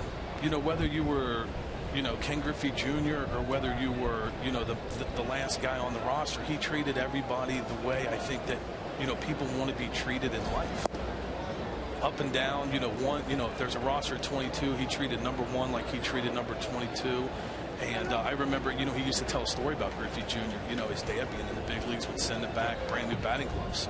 when he comes out to Xavier University and he's decked out in all these new batting gloves and all these new wristbands, and Mr. Hayden says, now wait a second, I tell you what, when you come back tomorrow with new batting gloves for each and every person on this field, I'll let you wear those new batting gloves. So the next day, he got 2 pairs of batting gloves for everybody on that team. He said, just in case somebody's ribs. That's Joe Hayden. That's also Junior, too, huh? Oh, Junior, great guy. Unbelievable. Was out in Farmington, New Mexico, being honored. Him and Barry Larkin went in the ABC Hall of Fame along with Coach Hayden. Was inducted, 3 years ago. Just great ambassadors for the program, Griffin Mark. 7-2 thanks to Jason Bourgeois. The Mets don't play add-on here in the 5th as yet. Here's Michael Kadire. His double plated a pair back in the 3rd. 1 for 2. You got an all-star team in your mind? Who are your favorite players over the years? Man, it's really tough because I didn't get to see I didn't get to see some of those guys play. I didn't see. They tell me Bo McLaughlin, he tells me about his off-speed stuff, and obviously he's a big leaguer, but I'm partial to Matt Harvey. But Mike Matheny, obviously I think you got to start there, behind the plate. But that guy James McCann up in Detroit, he's pretty darn good too. Like I said, it's really, really tough. Brian, thanks for stopping by. Congratulations on all the great work the Midland Redskins have produced and all the great young people you've brought us. It's been fun, huh, Chris? Well, thanks, guys. I appreciate it. Thank you. Thank you so much for having me, guys. And before you go, give us play-by-play of this catch by Bourgeois. Wow, huh? I mean, what else can you say but wow? Steak dinner.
Back at Great American Ballpark, nice round of applause for Jason Bourgeois as he steps in to lead it off here in the 5th after that spectacular catch. He's 0 for 2, a couple of ground outs.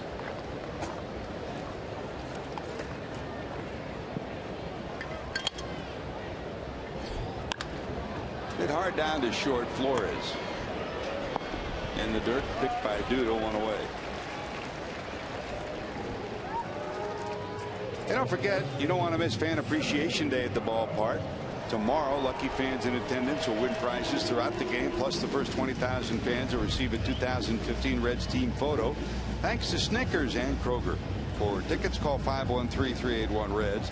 Visit select Kroger locations or reds.com/tickets. Postcard entries are accepted.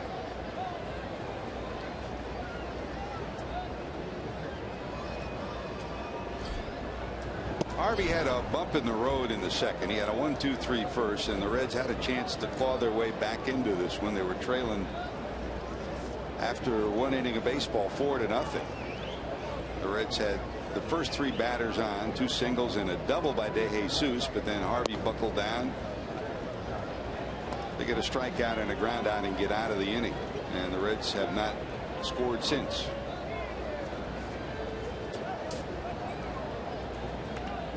Noah Syndergaard was brilliant throwing first pitch strikes last night.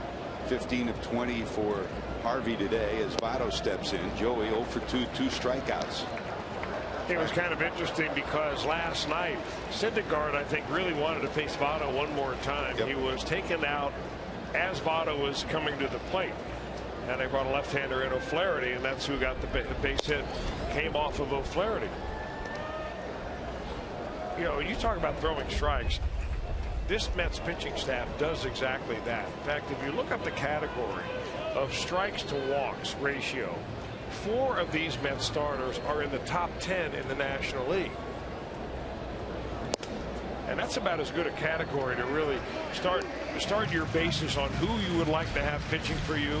Guys that are very hard to hit and they don't walk anybody. I mean, Colon, DeGrom, and Syndergaard are 4, 5, and 6, and Matt Harvey is 8th, right behind Zach Greinke and between Jake Arrieta. Here's the 3-2 fouled off by Votto. And you know, they are great pitchers, but give Dan Worthing credit too to get them on the program to attack hitters. Absolutely. There's But DeGrom in the you know middle. what they have, though, when you have a covey of players that good, each is pushing each other. You're learning a lot from the pitching coach, and you get your routine down, and he helps you with, you know, a lot of different things, whether it's mechanical or his approach or your preparation. But what really drives you is the internal competition. So Harvey's sitting on the bench last night. He's watching Syndergaard strike out 11, and he's thinking, tomorrow I'm going to shut him down too, because I can't be the guy left behind. 3 balls, 2 strikes to Votto.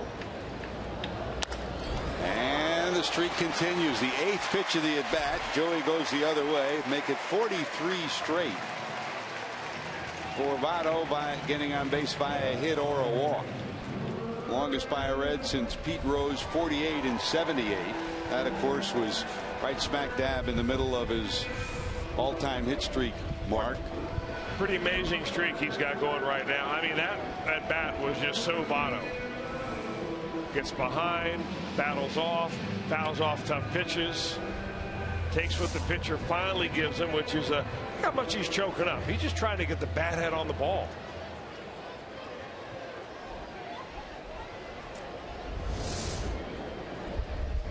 So 1 out base hit, and here's Brandon Phillips, 2 fly ball outs.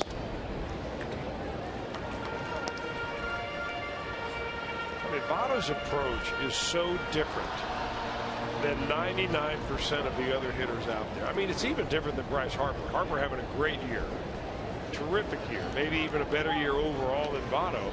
But I mean, his approach is completely different than Votto's. That's why Votto is so compelling to watch.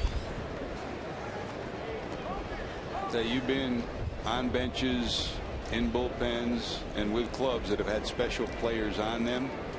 If you're sitting on the bench in this Reds dugout right now, every time he comes to the plate, you're pointing out to everybody else on that bench, look, watch him. That's what we all need to do. You shouldn't have to point it out. There's a bouncer. They'll get one on to first. Wow. What a double play. Wow. Wilmer Flores to Murphy on to Duda. That's a dandy. Take another look. This isn't your average 6-4-3. That looks like Cozart and Phillips.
go further. By Meijer, find more for a healthier you at Meijer. And by Cincinnati Children's, ranking 3rd in the country on United States News and Report's Best Children's Hospital. And as we draw to a close for this 2015 season, we want to thank all our sponsors, all the Ford dealers. Meijer, it's been great to partnering with them. And Chris, as we always say, you know, for years since we started, Cincinnati Children's a very special place. And I've been fortunate in my career to be around some great hospitals. I'm a native of Connecticut. The Yale New Haven Children's Hospital is just miraculous. Cincinnati Children's is one of the special places in the world. And so many great players. You're one of them over the years that has taken time to go to Cincinnati Children's. You're better after you're there. Well, George, you're right. I mean, some of the most talented physicians and most dedicated health workers in the world are there. And if you happen to be watching from Children's, we send you our best. Hopefully you're having a great day and even a better one tomorrow. Here's Colin Ballister's second inning of work facing Wilmer Flores. Flores bounced out, struck out. Who cares what he did at the plate after he started that double play? That was my dandy. goodness, was that a good one? Inside out swing, pop to the right side. Votto in foul territory. By the way, got a hello for you that comes from Kim Nuxall. Joe Nuxall's son went out to the Miracle League field this morning to watch the games with the kids, and boy, they have done just a remarkable job at the Miracle League fields there. And it gets better and better, and it gets more touching every time you go there. Well, you know, it's amazing the effort that Kim Nuxall has put in to make sure that his dad's legacy lives on. And Joe had a soft spot for kids, especially the kids that have had tough breaks, and what they do out there is just tremendous. I'm glad you're able to get out, George. It's fun every time we get there. I mean, that's the 4th time I've been out there. Hey, and now it's time for you to tweet your strongest fan photo using hashtag #OhioDataStrongFan. You just might see yourself in an upcoming broadcast brought to you by T-Mobile. Now, Chris, the first time we went out there, it was just an empty field. And then thanks to, you know, members of the community, thanks to unions, thanks to friends, thanks to families, they got one field, then a building, then another field, a great playground. Wow, it's spectacular. Joe's looking down and smiling at all the work that Kim and Body and Donzetta have been able to accomplish. Special. There's Granderson, struck out, homered, and walked.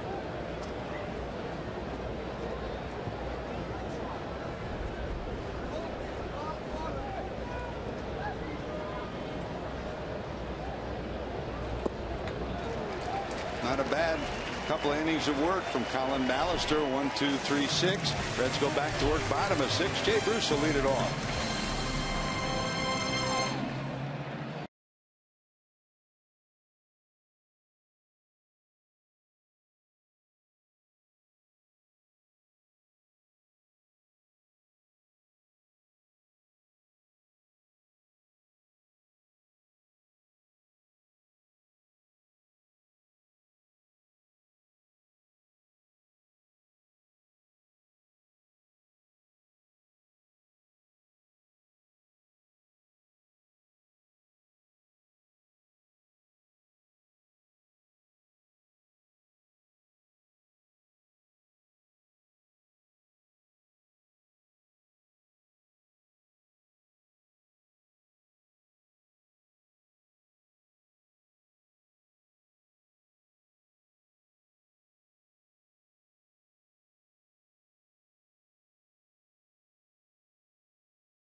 Tuesdays presented by Rice Krispie Treats. Tuesday, September the 29th, you can purchase a package for only $25, get a Reds ticket and an exclusive All-Star themed t-shirt featuring Joey Votto. Purchase your All-Star t-shirt Tuesday package today by visiting Reds.com/Tuesday. 2 runs, 7 hits for the Reds against Matt Harvey. In fact, the Reds have out-hit the Mets 7-5, but they trail 7-2.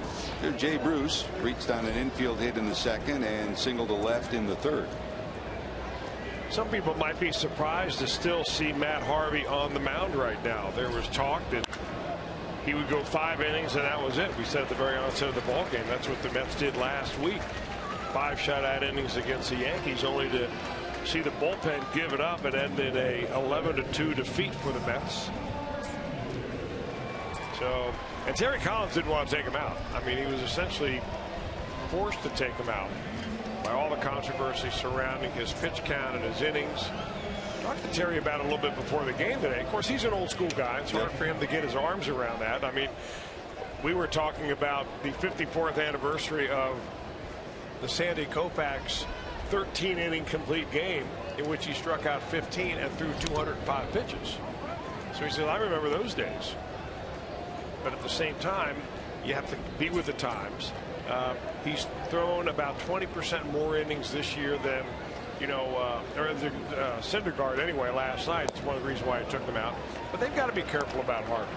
But Harvey's a competitor, wants to be in there. The one point that Collins made was that Harvey is normally a very efficient pitcher, and in only 3 innings all year long has he thrown more than 30 pitches in an inning. So they measure not only the pitches per game, but also the pitches per inning and the pitches under stress, like how many of those pitches were made with bases loaded, in the middle of the order up in a tight ball game. So those all have the varying factors that you have to consider when you start making those pitch count decisions. And he's in the top 6 in fewest pitches per innings in the league, which tells you he's been efficient in that way. There are his numbers for today, sitting on 77 coming up. And they're where they want to be. It is nice. It would be nice to get home field advantage against the Dodgers for that playoff. Down on the left field line, but foul. But they've got him in position to be ready for the postseason now. Well, I think it's more than just nice to have the postseason, and the home field advantage. I mean, they know they're going to the postseason, but they continue to grind out. I mean, if they figured that they were just going to put it on cruise control, you wouldn't see the lineup every day that you're seeing out of this Mets team. Too early to start giving these guys a rest. The biggest key for Collins coming in was get these big guys, Syndergaard and Harvey, ready for the postseason. Another look at a breaking ball perfectly placed that clips the corner. Frazier didn't like the call, but with 2 strikes, Harvey gets the benefit of it. Harvey struck out Votto in the first. The pitcher Lamb in the second. Votto again in the third. Duvall to lead off the fourth and picks up the strikeout of Frazier here in the sixth. Towards the alley, that'll be one hop to the warning track. Rounding first, going to second is Ivan De Jesus. So a double that knocked in 2 in the second, a fly ball to the warning track and right, and this double to right center field in the sixth for De Jesus. I'll tell you, who is this guy?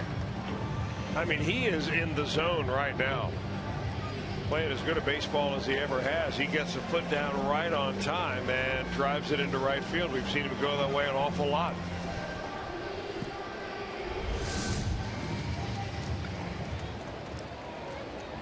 There's Adam. The ball flied to right and struck out 0 for 2.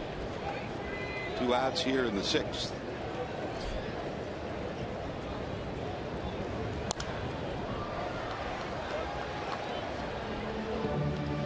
Yeah, we talk about the Jesus spraying the ball all over the place, and really you do, because you're looking at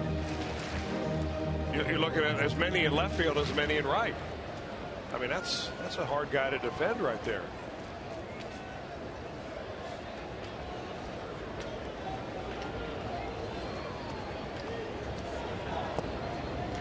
Nationals have put a run on the board, and in the 7th they lead Philadelphia 1-0 with the Mets magic number at 1.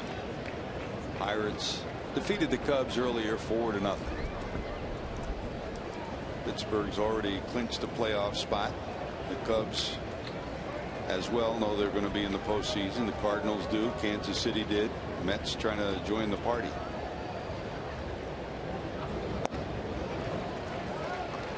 One ball, 2 strikes.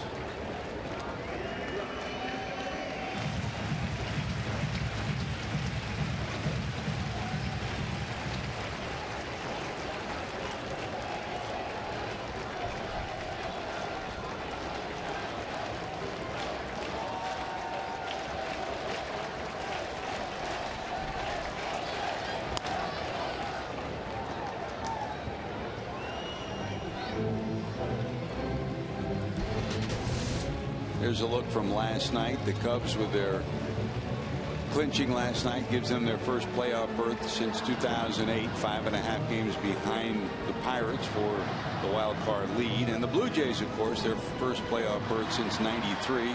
Magic number to win the division is 6. Congratulations to one of our favorite players over the years, Chris, Edwin Encarnacion. Nice to see him going to the postseason. Boy, he's grown up and matured, hasn't he? He sure has. A completely different player and person than he was here in Cincinnati. I mean, he just came out of his shell completely when he went to Toronto. And you got to remember that, you know, he was in that Rolen trade. So the Reds got Rolen. They went to the playoffs immediately upon getting Scott Rolen. But Encarnacion, when he got there, was good, but then he got really bad, and they actually sent him out. And then he re-signed with the Blue Jays and came back, and his second time around with the Blue Jays is when he has shown himself to be one of the best players in the American League.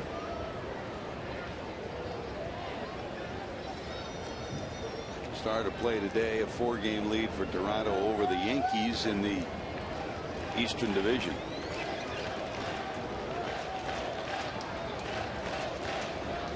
Two balls, 2 strikes. Takes a little off. Out in front is Adam Duvall. And one more inning closer are the Mets. One more inning closer is Matt Harvey. 7-2 Mets.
To Klosterman Baking, you can take advantage of 2 exclusive family ticket offers for tomorrow's game. Plus, don't miss out on kids giveaways, live mascot races, face painters, games, and a whole lot more. Call 513-381-REDS. Visit select Kroger locations or reds.com/family.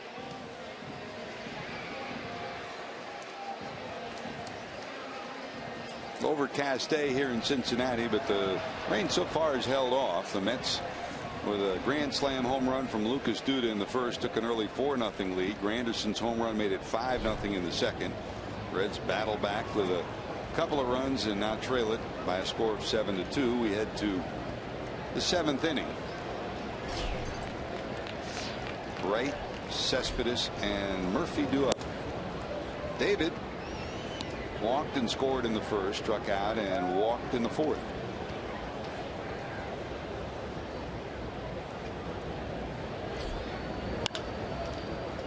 Backing up is Frazier.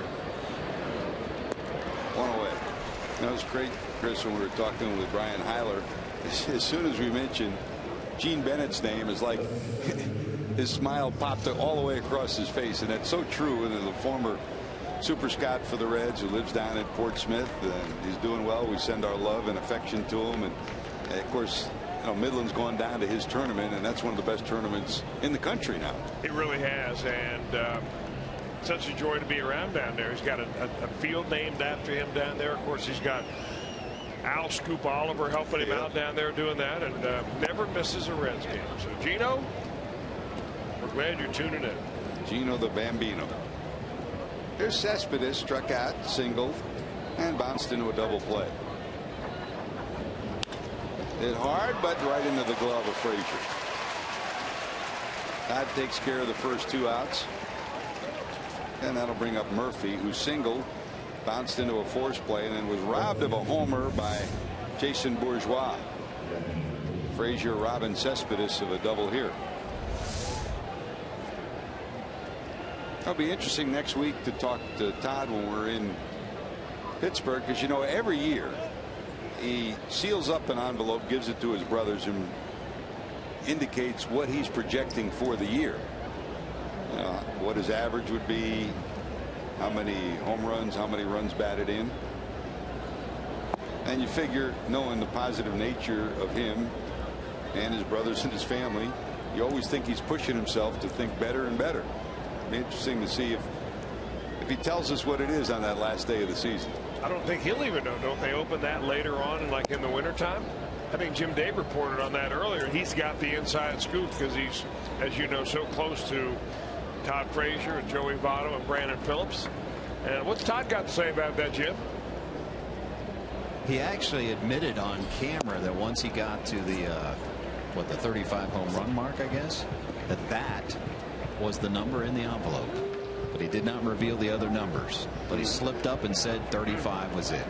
So he's reached that. I bet him a pizza. I had 285,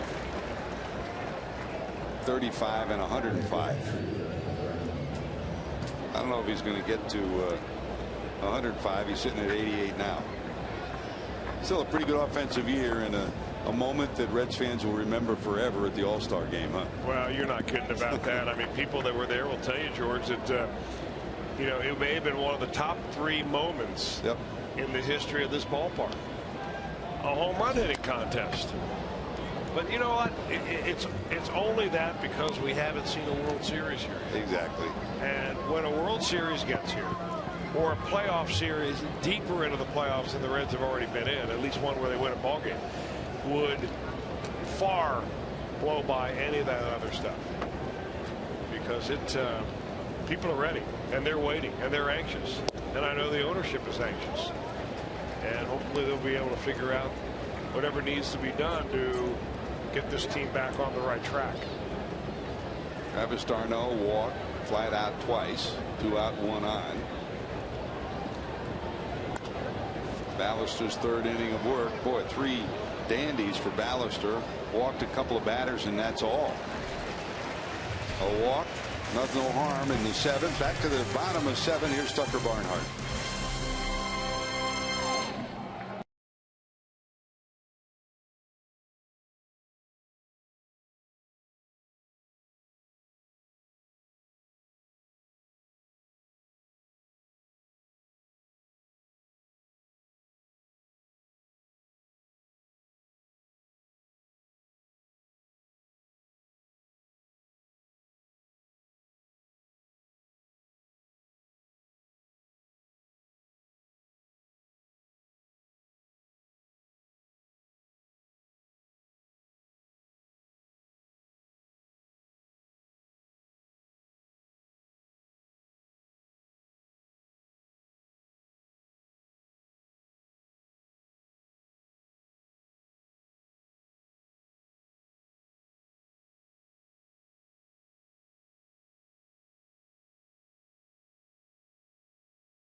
will win the beautiful new Tundra on display at GABP. Register for your chance to win in an upcoming game by seeing your Cincinnati and Northern Kentucky Toyota dealers.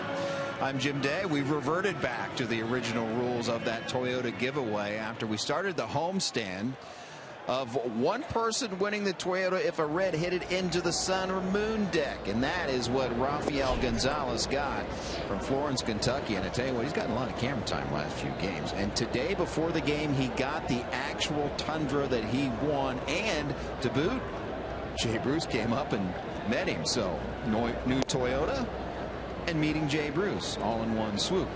Very cool moment. Rafael Gonzalez, enjoy your Toyota. Hey, JD, I think Jay Bruce is going to be his favorite player forever, huh? You think so? Did he just ask Jay Bruce to chauffeur him around? He might have. Tucker Barnhart bounces the second one away. And we, of course, are now back to the normal way to get a new truck, and that's to hit the sign in right center field. Well, taking care of business, that's what Matt Harvey's been doing. Ready to hit the 90 pitch mark on the afternoon.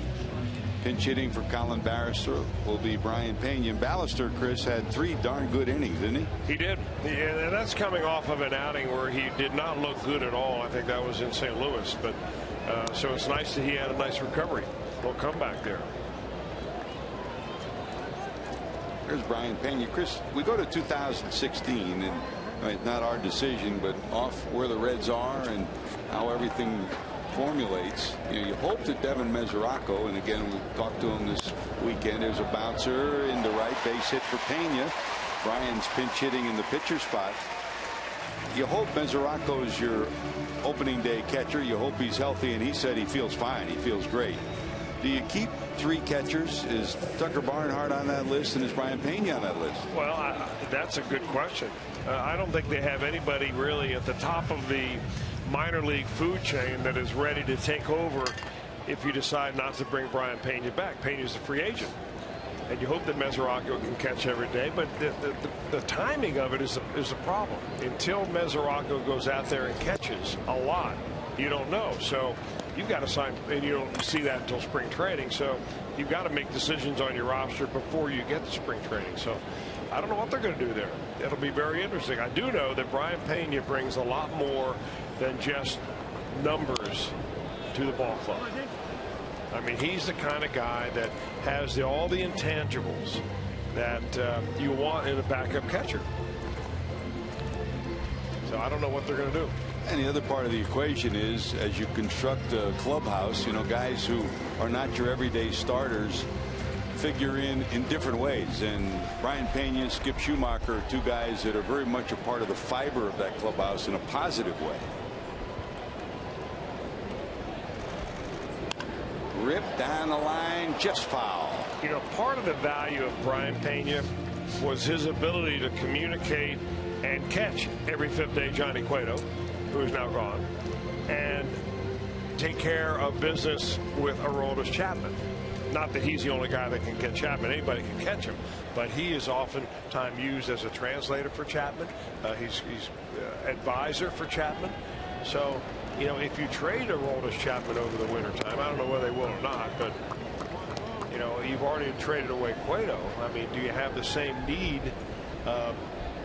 for Pena in that respect?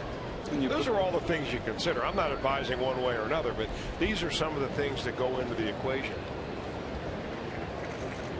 I think it's very interesting, and you know, we've all been around the game a long time. Very interesting, the comments of Dan Jennings in Florida when finally after a month and a half of managing, after being a general manager and a scout, he said, you know, spending this time in the clubhouse, there's a fly ball to short left field, late break in left. Will he get there? And Kadire doesn't, but Flores does. Nice job by Flores. He was giving way to Kadire. When he saw he wouldn't get there, he took charge. Good job. This guy's a magician out there. 2 great plays by Wilmer. Kadire says thank you very much. Here's another look. He gave up on it here and then said, well, he's not coming. I better take it. Good job by Flores. And out comes Terry Collins. I think that'll be it for Harvey. It's a discussion. Yep. Well, the Mets fans here will give the Dark Knight a big applause. Number 33 will exit. He's pitched well on this day. He'll lead with a 7-2 commanding lead as he approaches the 100 pitch mark at 97. While the pitching change takes place, it's time for our Skyline Chili call to the bullpen. You're watching Reds baseball on Fox Sports Ohio.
Being broadcast on AFN, the American Forces Network, broadcasting to the United States Armed Forces serving around the world on land and on ships at sea. Welcome. Thanks for your service. Chris, you and I had the chance to spend some time with Doug Flynn before the game today. Doug came in and joined us with a friend of his, Chris and Faith Wells. From his standpoint, he served in Afghanistan for the Marines, was injured there, came back as Joey Votto steps in against Addison Reed, and when he came back, went to Bethesda after a device exploded near him. He lost some hearing, was injured, came back, and while he was at Bethesda, they found that he had lymphoma. And from there on, if he had not been injured, they would not have found out that he had cancer. Joey takes it on the outside corner for a strike. Number one, he's recovered from the injuries. Number two, he's cancer free, and just found out this week that he's cancer free. So it's great news on a couple of fronts. Our congratulations to Chris and Faith Wells, and to all of you who serve. Thanks so much for the blessings you give us and this great country that we do live in. Well said, George. No balls, 2 strikes to Votto, and there's his second hit. Joey delivers a base hit to right. So Votto now 2 for 4. His hit streak and on base streak continues. 42 straight games he's been on base via a hit or a walk.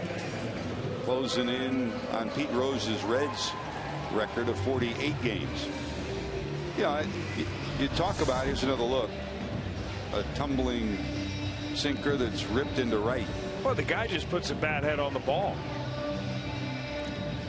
I mean, we saw a rarity the other night when he actually popped up in the infield. Yeah. I mean, that happens once every 2 years. But I mean, every other time he puts the ball in play fair, it seems like it sounds good off the bat. It may be a hard hit ground ball. Not all of them are line drives, but he hits the ball hard a lot. Fly ball to right. Granderson there. Well, the Reds get 2 on. They've stranded 7. They trail at 7-2.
summary. That guy did it again. Lucas Duda, 2 3-run home runs yesterday in the first today. A grand slam home run. 12 runs batted in the series. Mets took an early 4-0 lead. Meanwhile, Curtis Granderson joined the parade too. Both Duda and Granderson now have 25 homers on the year. This one in the second makes it 5-0. The Mets own the lead. And the Reds started to battle back. Shortstop Ivan De Jesus doubles to right. That plates Bruce and Frazier. The Reds are back in the game, and it's 5-2. Meanwhile, with Harvey on the mound, Michael Cuddyer adds some insurance with a double to left to make it 7-2 in the third inning. And that's where we stand. Michael Cuddyer's 2-run double, and at the other end of it, on the mound, John Lamb lasted only 2 innings, allowed 3 hits, 5 runs because he gave up that grand slam. He struck out 4 and walked 2. And Matt Harvey, 6 2/3, 9 hits, 2 runs, 6 strikeouts, no walks, 97 pitches for the brilliant right-hander for the Mets. So, Chris, your report card on first Matt Harvey and then John Lamb. Well, you know, the scoreboard says it all, George. You know, that's really only report card you need. And when you pitch the way that Matt Harvey did today, very impressive. I mean, he is as advertised, no question about it. One of the top pitchers in the league, and John Lamb, a work in progress.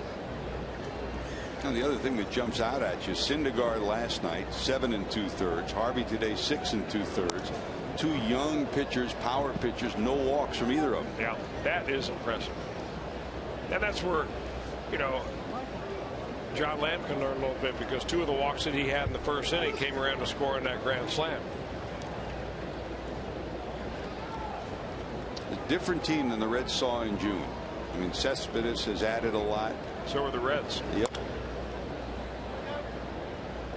The Mets on the positive side, the Reds on the struggling side. There's Ryan Matthews, who takes over. A couple of good innings from Colin Ballister. He came in the 5th, walked the batter in the 5th, had a 1-2-3-6, and walked the batter in the 7th. So 2 walks in 3 innings of work. Ballister, dandy. There's Matthews facing Duda. Lucas, the grand slam in the first and 2 walks, so he continues to be on base and produce. 12 runs batted in. He joined 6 others who had 12 runs batted in against the Reds in a series. And they're 1 away from the all-time record against the Reds. Mark Whitten did it for the Cardinals in September of '93. That was the series where he hit the 4 home runs in a game. And way back in '45, Phil Cavarretta, and back in '22, Cliff Lee. Jesse, you were there when Cliff Lee did that, weren't you? That's the other Cliff Lee.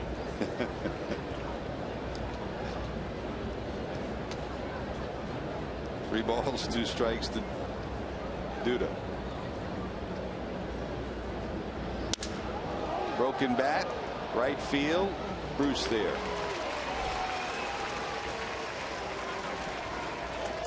Now you get to October, you always hope you're still playing baseball, and it sure means baseball on TV. FS1 continues to be your home for postseason action with the American League Division and Championship Series. Don't miss a moment of the drama and history.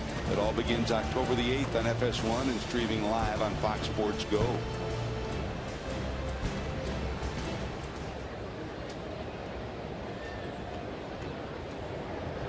Here's Cuddyer. Came over here with the idea of adding professionalism at the plate. Terry Collins says what he added to us was far greater than that. He's had a couple of injuries that have kept him out of the lineup, but his numbers still impressive. 10 homers, 41 knocked in his part-time play. He's given way to platooning to Conforto now and left. But you talk to Terry Collins and bench coach Bob Guerin. What he's provided is great leadership in the clubhouse, and he's really taken Conforto under his wing. Not just talking about hitting, but talking about how to be a major leaguer. He plays the game the right way. Yeah, he does, and he always has played it the right way. That's why a lot of people thought that he would have been a good match here in Cincinnati had the Reds been able to figure out a way to get him over here. They never really had a chance because David Wright recruited him, and he was maybe the first free agent signing in the offseason. He signed pronto.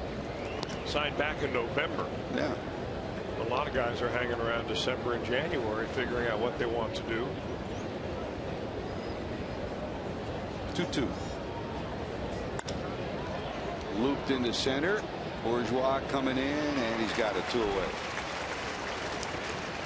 Don't forget, there's still more Reds baseball to come your way, and every time the Reds take the field, you can get ready for every Reds game 30 minutes before with Reds Live on Fox Sports Ohio. All the info you need for that day's game. Reds Live presented by Ray St. Clair Roofing. Another great year for Kent Dream Weaver, Ron Millenor, Ryan Giesenslaw, Jeff Pecoro, and they'll be with us this week to wrap up the season. Great to have you with us today. Our producer Josh Hall, our director Brian Hunterman, Matt Sigafus dialing up some highlights for us. Jim Miller graphically telling us the story of what's happening.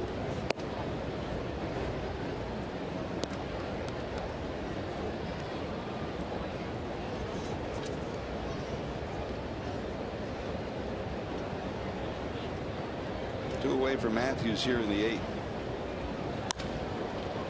It down to second. Scooped up by Brandon. That's a 1-2-3. So the bullpenners have done their job. Reds go to work. Bottom of 8. Here comes Jay Bruce.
Game may not be disseminated without the express written consent of the Cincinnati Reds.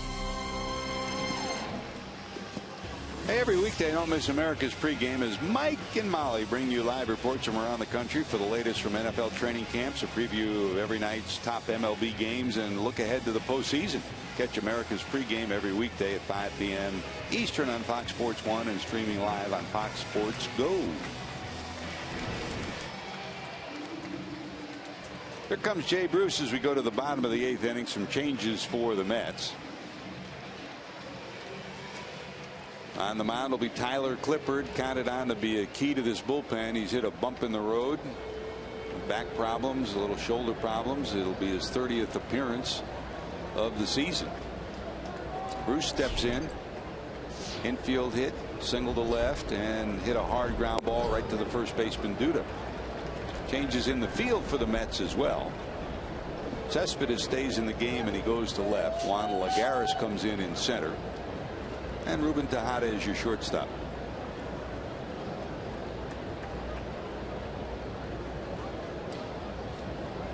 Strike one to Bruce.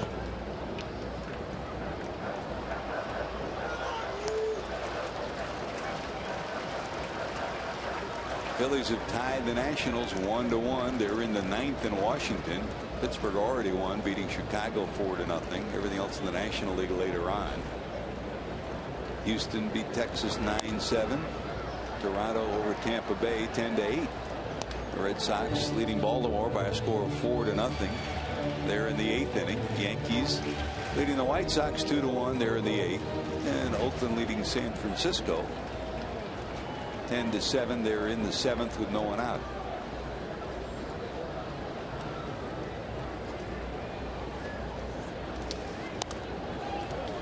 You know, the Mets have a bullpen, and Clippard is part of it, where they have some former closers as setup guys. And Clippard has been the main 8th inning guy for the most of the season. He at one time had 32 saves for the Washington Nationals. But you wonder whether he's maybe just plain running out of gas. A lot of off-speed stuff now from Clippard. He used to throw a high fastball around the letters and then drop that breaking ball in on you. He has, for 5 consecutive seasons, appeared in at least 72 games per year. And that's a workload that a lot of times you just see relievers just drop off the table and just can't sustain it anymore. Off-speed after off-speed there. Way out in front. And off balance is Bruce. He still drills it to the warning track. Now, there's nothing wrong with that. I mean, Trevor Hoffman got away with that for a long time in San Diego. Long after he lost his fastball, he was still a very effective pitcher. But you just have to figure out a way to adjust.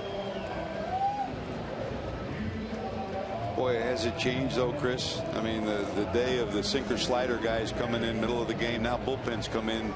You know, your starters at 94, 95, and the bullpen goes from 97 and up, right? Well, it used to be middle relievers were guys not good enough to be in the starting rotation. So they had starter stuff, meaning sinker, slider, good control, changing speeds, another pitch on top of that. Now middle relievers are groomed as middle relievers. 1 inning, as hard as you go, we'll go to get the next guy for the next inning.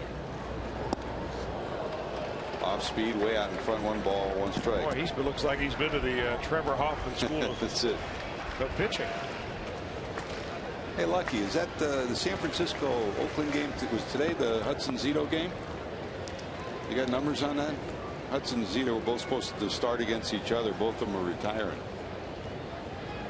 Doesn't look like either one lasted long. Oakland 10, San Francisco 7. They're going to continue that down at fantasy camp in January. Although Hudson looked pretty good against the Reds. You're not kidding. 2 great competitors, boy. Whenever their careers end, if it is this year, they both have a lot to be proud of. Chris, you and I saw Barry Zito when he was coming back. We thought he had nothing left. That was 5 years ago. I'll tell you, you know, you really got to give him a lot of credit because he spent all year long down in the minor leagues and no one ever gave him a shot at coming back to the majors. What a competitor. Zito, 2 innings pitched, 6 hits, 4 runs. Hudson, an inning and a third, 1 hit, 3 runs. Both of them indicating this is their last year heading into retirement. 2 great competitors. Zito, Hudson, Mulder, the heart and soul. You know, you talk about Moneyball, and the movie, all it talked about was the offensive side. They forgot to mention that's why they won, those 3 guys. I don't think they forgot to mention. That was a little Hollywood editing right there. Exactly. I mean, for those that only saw the movie, what a pitching staff that was. And 2 guys who conducted themselves superbly, were great teammates.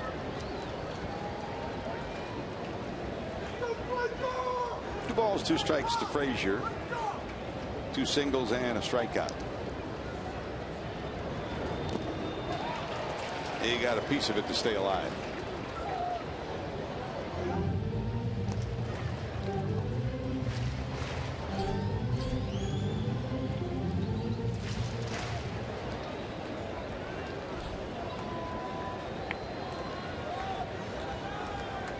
Try it again, 2-2.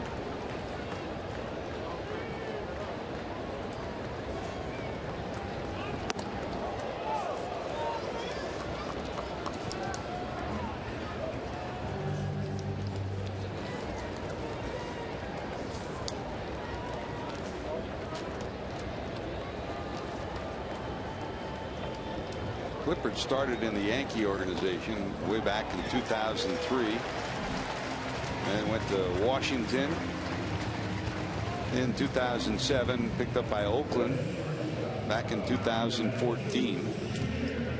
And after, I mean, his years in Washington were pretty impressive from 2009 to 2014. He was over 70 games every year, Chris.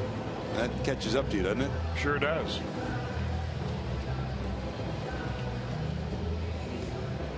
There aren't many Scott Sullivans around. They could pick up a ball today and still give you 3. I figured in this series we'd bring up Scott Sullivan one way or another. I know he was always one of your favorites. Everybody's favorite. What a competitor. Now all he's left doing is rooting for Auburn, right? They need a lot of rooting. You're not kidding. What do we got in the Ohio State game?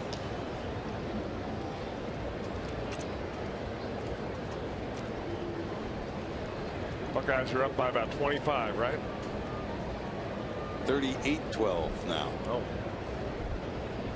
Against Western Michigan. Hey, as promised earlier in the game, we have selected the Data Strong fan photo of the game. Tweet your strongest fan photo to hashtag Ohio Data Strong Fan for a chance to be featured in an upcoming broadcast brought to you by T-Mobile. Thanks, Catherine. That's a good looking picture. Good looking family. Thanks for joining us, and thanks for being loyal to the Reds. Frazier down at first. Is Ivan De Jesus. Another well-hit ball, right center field, but the Gold Glover will track it down. Lagares trying to double up Frazier, but he'll be back. 4 good at-bats by De Jesus. He doubled in 2 runs in the second, hit one to the warning track in the third and right and was retired, and doubled again to right, and this ball hit pretty good to right center. Well, they finally moved the center fielder over. They did not probably have much of a scouting report on Ivan De Jesus as far as defensive placement. And they played him straight up until this last at bat. They finally said, you know, enough is enough. I don't care whether it shows up on the iPad or not. We're moving the center fielder over in the gap, and that's exactly where he hit it.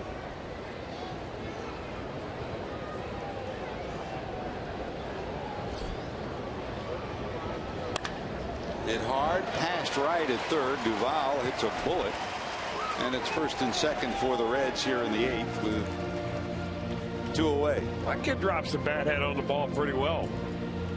You know, enough. We've talked about De Jesus and Bourgeois at the beginning of the game today about guys that have taken advantage of an opportunity. You know, in limited time, Duvall the same way.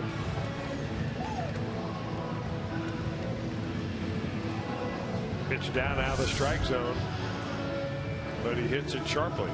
Your old teammate and former hitting coach for the Giants, Joe LaFay, who watched him through the minor leagues, he's still with the Giants, that you're going to love the way he keeps the bat in the hitting zone, and he sure does. There's Barnhart, single, flied out, bounced out. You know, it's funny when somebody says that saying. It took me a long time to figure out exactly what they were saying, because you don't keep the bat in the batting zone very long, because you want it through there as quick as you can to show you have bat speed. But really what it means is that your path through the ball is quick and level when it gets into the zone.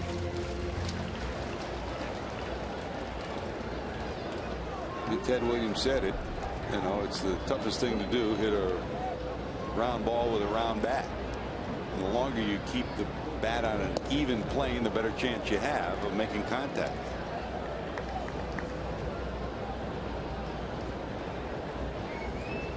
Why pitchers are constantly trying to figure out how to throw pitches that go down and not side to side. That's the other thing that we saw with Syndergaard last night. He changed the eye level on all his pitches. Fastballs up, breaking balls down, breaking balls up, fastballs down. Man. Did whatever he wanted to do. Wow. And changing speed. That's the other part of the equation. 2 away, 1 ball, 2 strikes, and those Mets who have flown into town, some of them this morning, Mets fans who saw their team get the magic number down to 1. Many of them came in today. Some drove in, some flew in. They're on their feet trying to get Clippard through this 8th inning. 1 ball, 2 strikes.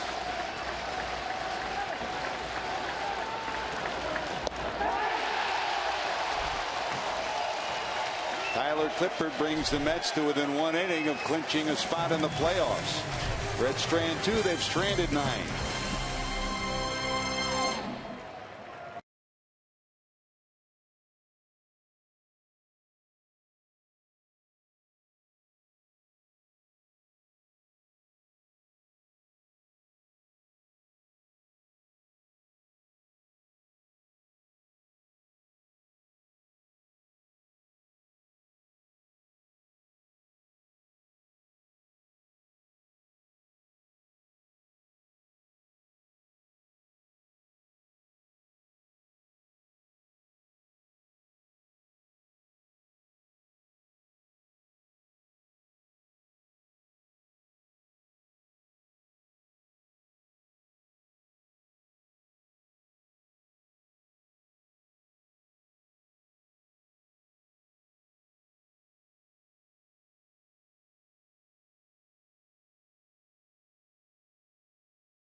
Sports Ohio has been brought to you by Menards. Save big money at Menards on all your home improvement needs. And by your local Toyota dealers, proud sponsor of the Cincinnati Reds. And don't forget, don't miss Fan Appreciation Day at the ballpark tomorrow. Lucky fans will win prizes throughout the game. Plus, the first 20,000 fans will receive a 2015 Reds team photo, thanks to Snickers and Kroger. For tickets, call 513-381-REDS. Visit select Kroger locations or reds.com/tickets. Postcard entries are accepted.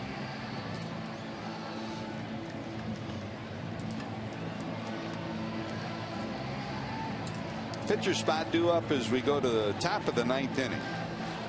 Kelly Johnson out to pinch hit, and Burke Batenhop in to pitch for the Reds, Chris.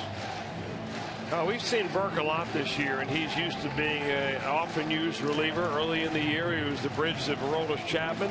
Had a rough April, as a lot of relievers in the Reds bullpen did, and he's been pretty good ever since, trying a little bit by a little bit to get that earned run average down and under control. I don't believe that Burke is signed to a 2-year deal, but he hasn't. They have an option for next year. In all likelihood, he'll be back for 2. Johnson hits one down the line off the glove of Otto. It'll go as a base hit. So Kelly Johnson, a pinch hit base hit.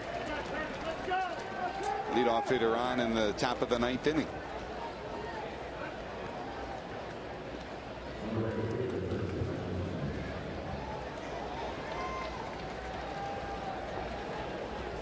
Red schedule for the week. They'll head to one more game here against the Mets. That'll be tomorrow. That game not on Fox Sports Ohio, on WLW radio. On to Washington on Monday for that makeup game. Then the Cubs come to town on Tuesday, Wednesday, Thursday. We'll be back on the air with Reds Live on Fox Sports Ohio. Then we go to Pittsburgh next weekend for 2 games at night against the Pirates, and then a 3 o'clock start in that final game on Sunday, the final game of the season. Of course, this was the year when Major League Baseball decided to put all the final day games at the same time. So on the West Coast they start at noon, and on the East Coast you start at 3. They're trying to duplicate that magical final day of the season from, what, 4 years ago.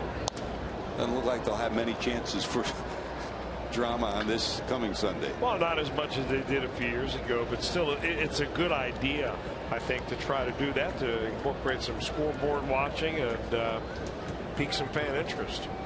Although you have ball clubs that are in the postseason, like the Chicago Cubs, that have not been there in quite a while, and that will be enough in it by itself to pique a lot of fan interest if they can get by the play-in game. There's Granderson, who homered back in the second, his 25th. That's by Votto into the right field corner. On his way to third is Kelly Johnson. Granderson, a homer, a single, a walk in his 5 plate appearances today.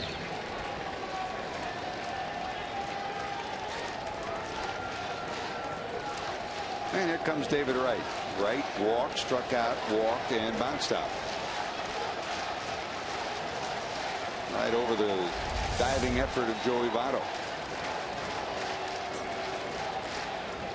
I'll tell you where a lot of these Mets fans are sitting. I don't know whether they started there at the beginning of the game, but those are season ticket areas right there. So there have been some season ticket holders, I think, of the Reds that have decided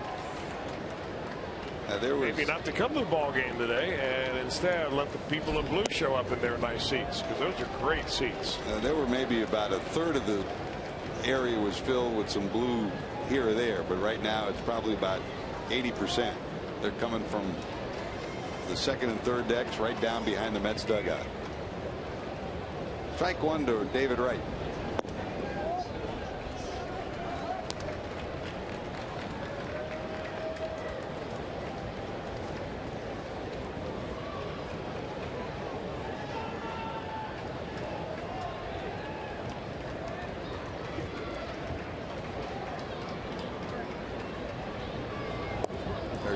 To the 10th inning now. Philadelphia and Washington tied 1-1.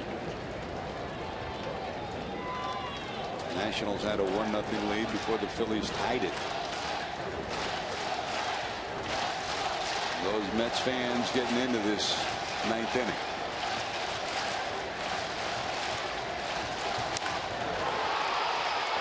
Deep center field. Back Bourgeois at the warning track. It is off the top of the wall and gone. This has been a series of 3-run home runs. Yesterday, Lucas Duda hit 2, Granderson hit 1, and here David Wright gets into the same mode. His 5th home run of the season, a 3-run shot, giving him 17 runs batted in since coming off the disabled list, and make it a 10-2 ball game.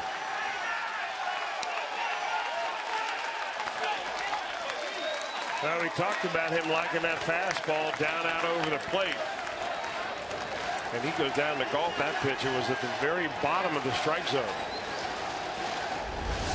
Well, what a difference in emotions between one dugout on the third base side, as you see right there, and the dugout on the first base side. Here's Cespedes. Off balance swing, skies it to left. Over is Duval, and he holds on for the first out. 2 base hits to right, and the big blast from David Wright. 10-2 Mets.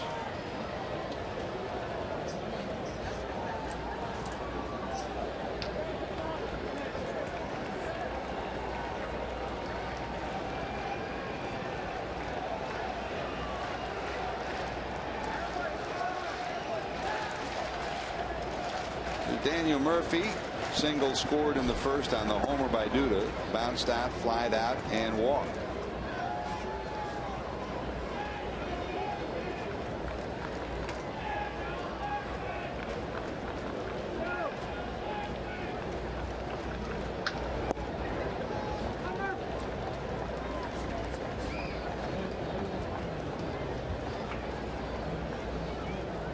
It's been a long time. Mets have had some remarkable years, beginning in 1969 when they were the Miracle Mets, defeated the Orioles for the World Series, and Reds fans will remember certainly 1973 and the battles that the Mets and Reds had. 86 again, of course, with the World Series against the Red Sox. Here's a shot by Murphy into the alley all the way to the wall. And Murphy will have a double as he cruises into second. But Daniel has his 2nd hit of the day. He's been red hot in the last 2 weeks. That'll bring up the catcher Travis d'Arnaud.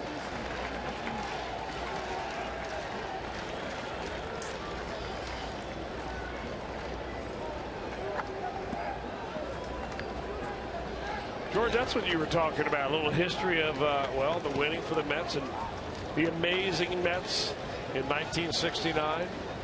And what was this saying in 86? You got to believe. That's what he says on the other jersey.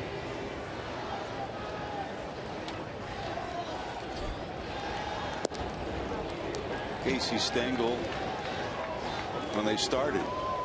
We said they're amazing, they're amazing. They were for different reasons in '62 because they were horrible.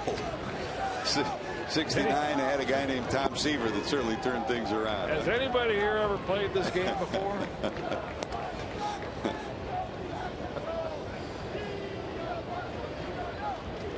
Tug McGraw, you got to believe. That's what we're talking about there. Tug McGraw was big in Philadelphia and big in New York. 86, his second life as the ball trickled down the right field line under Bill Buckner's outstretched glove, and the rally to come back and beat the Red Sox. Here's Darno. Walk, flied out, and popped out.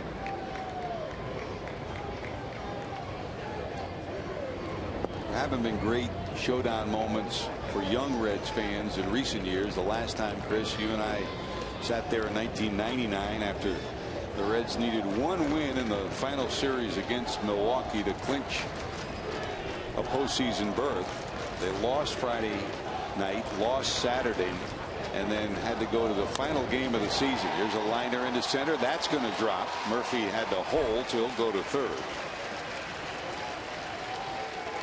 5 hits in the inning for the Mets. And when this does finally conclude, don't forget you can stick around for Reds Live, brought to you by Performance Kings Honda, for a complete recap and interviews from the locker room. Here comes Jeff Pico out to talk to Badenhop. Now that final day against Milwaukee of the regular season, Chris, I don't think you and I will never forget that. The Reds needed a win. Because they didn't win on Friday or Saturday, they had to pitch Pete Harnisch on Sunday. We had a rain delay. The game was supposed to start at 1, didn't start till 8. There was a 7-hour rain delay. They didn't finish until after midnight, and the Reds didn't get home until about 4 o'clock in the morning.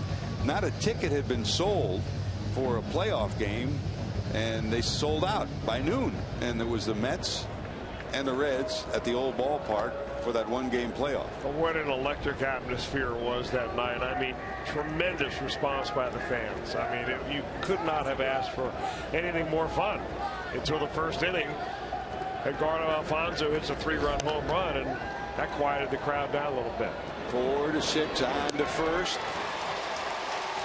The Reds out of the inning, but another 3-run homer. This one from David Wright. It's 10-2. We go to the bottom of 9.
The latest from a busy day in college football and previews of tomorrow's NFL games.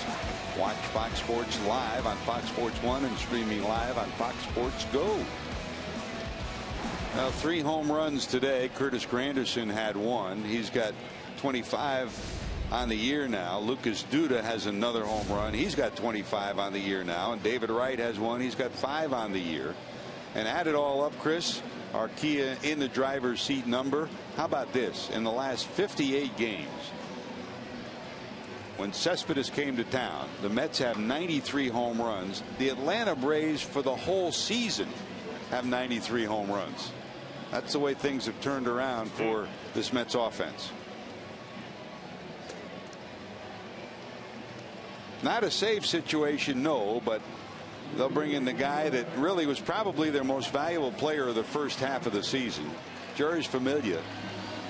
74 games, saves 42 of them out of 47 attempts.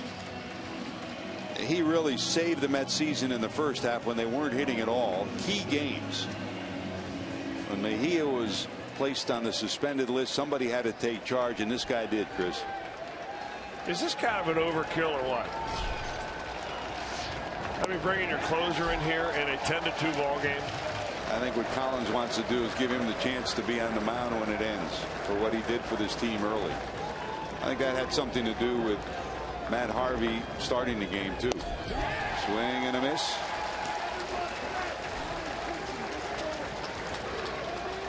Familia's 42nd save came in game 1 of the series. That put him in sole possession of second place on the all-time save list for a season. And a guy who had a big right arm, Armando Benitez, has the all-time lead with 43 saves. That was back in 2001. Going into today, Familia's 3rd in the major leagues with those 42 saves.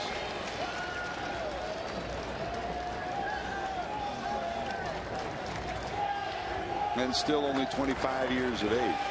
Oh, what a savior he's been for the Mets. No balls, 2 strikes to Schumacher, the pinch hitter here in the 9th.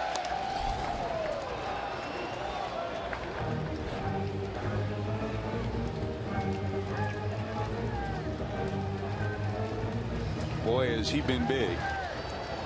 Most pinch hits for the Reds back in 2005. Jake Cruz had 20. Skip Schumacher picked up number 19 earlier in the series. There's a looping fly ball to left, circling and hauling it in is Cespedes. And of course on that list is the all-time pinch hit leader in Major League Baseball, Coop Lenny Harris. Both left-handed hitters that can hit a fastball. 1 away in the 9th. Here's Bourgeois. 3 ground balls and a pop-up, 0 for 4.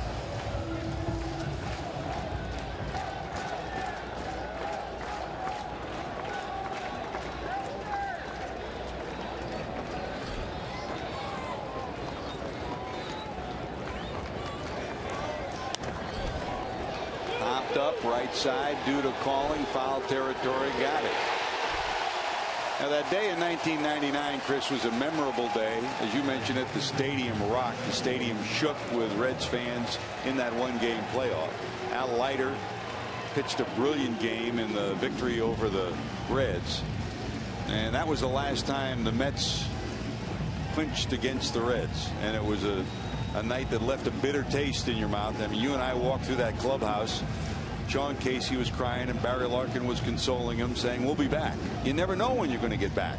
Yeah. For these Mets, it's been a long time since they've been in the postseason. So that dugout on the top step as they watch with 2 outs and Joey Votto at the plate. Familia from the stretch. Votto, 2 hits, 2 for 4. Well, you know Votto's driven in this at bat. I mean, does he want to be the guy that starts the celebration? I think not. You hate to see someone clinch on your own turf, no matter when it is or where it is. That's a looping bloop into left. That's a 3rd hit for Votto. He rounds first, heads to second, and will put on the brakes. It won't be Votto, huh? Not that you didn't expect that. They can't get him out. I mean, they struck him out the first couple of times up, and he's had 3 consecutive hits. If you joined us late, the 3 hits give Joey 43 straight games on base via a hit or a walk. That's within 5 of Pete Rose's all-time record for the Reds. a 48-game setback in 1978. That was in the middle of his hit streak. Of course, that's the Reds' 12th hit of the day, and they've scored 2 runs. They've out-hit the Mets today, 12-10. Here's Phillips looking for his first hit, 0 for 4.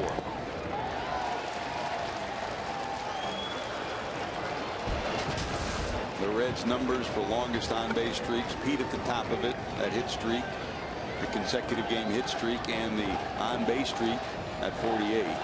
46 and 75, 76, and Joey's still in the hunt. Strike 1. Strike 2 to Brandon Phillips.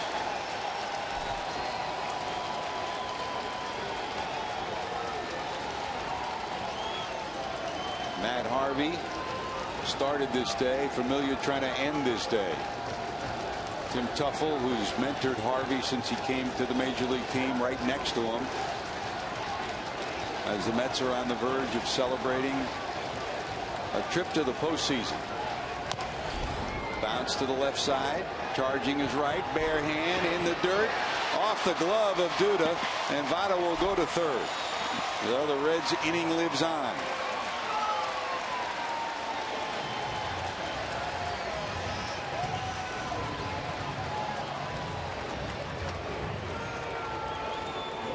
Reds hang in there, staying alive. Base hit for Phillips on the infield. Good effort by Wright. Duda can't handle it. Well, the Mets postseason glory started in '69. They were world champions. In '73, National League champions. In '86, world champions. '88, they won the National League East. '99, they won that wild card spot by beating the Reds and went on to be the National League Division Series winners. They beat the Braves that year. In 2000, they were National League champions, and in 2006, they won the National League East and won the Division Series battle. This will be the first time they would get back to the postseason since 2006. Bruce fouls it off. No balls, 2 strikes.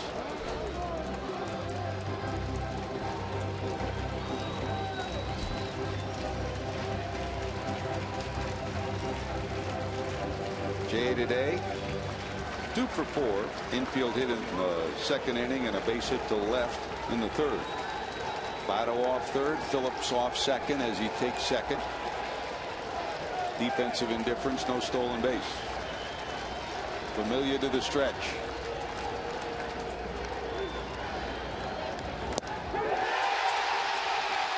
Here come the Mets. For the first time since 2006, they're in the postseason.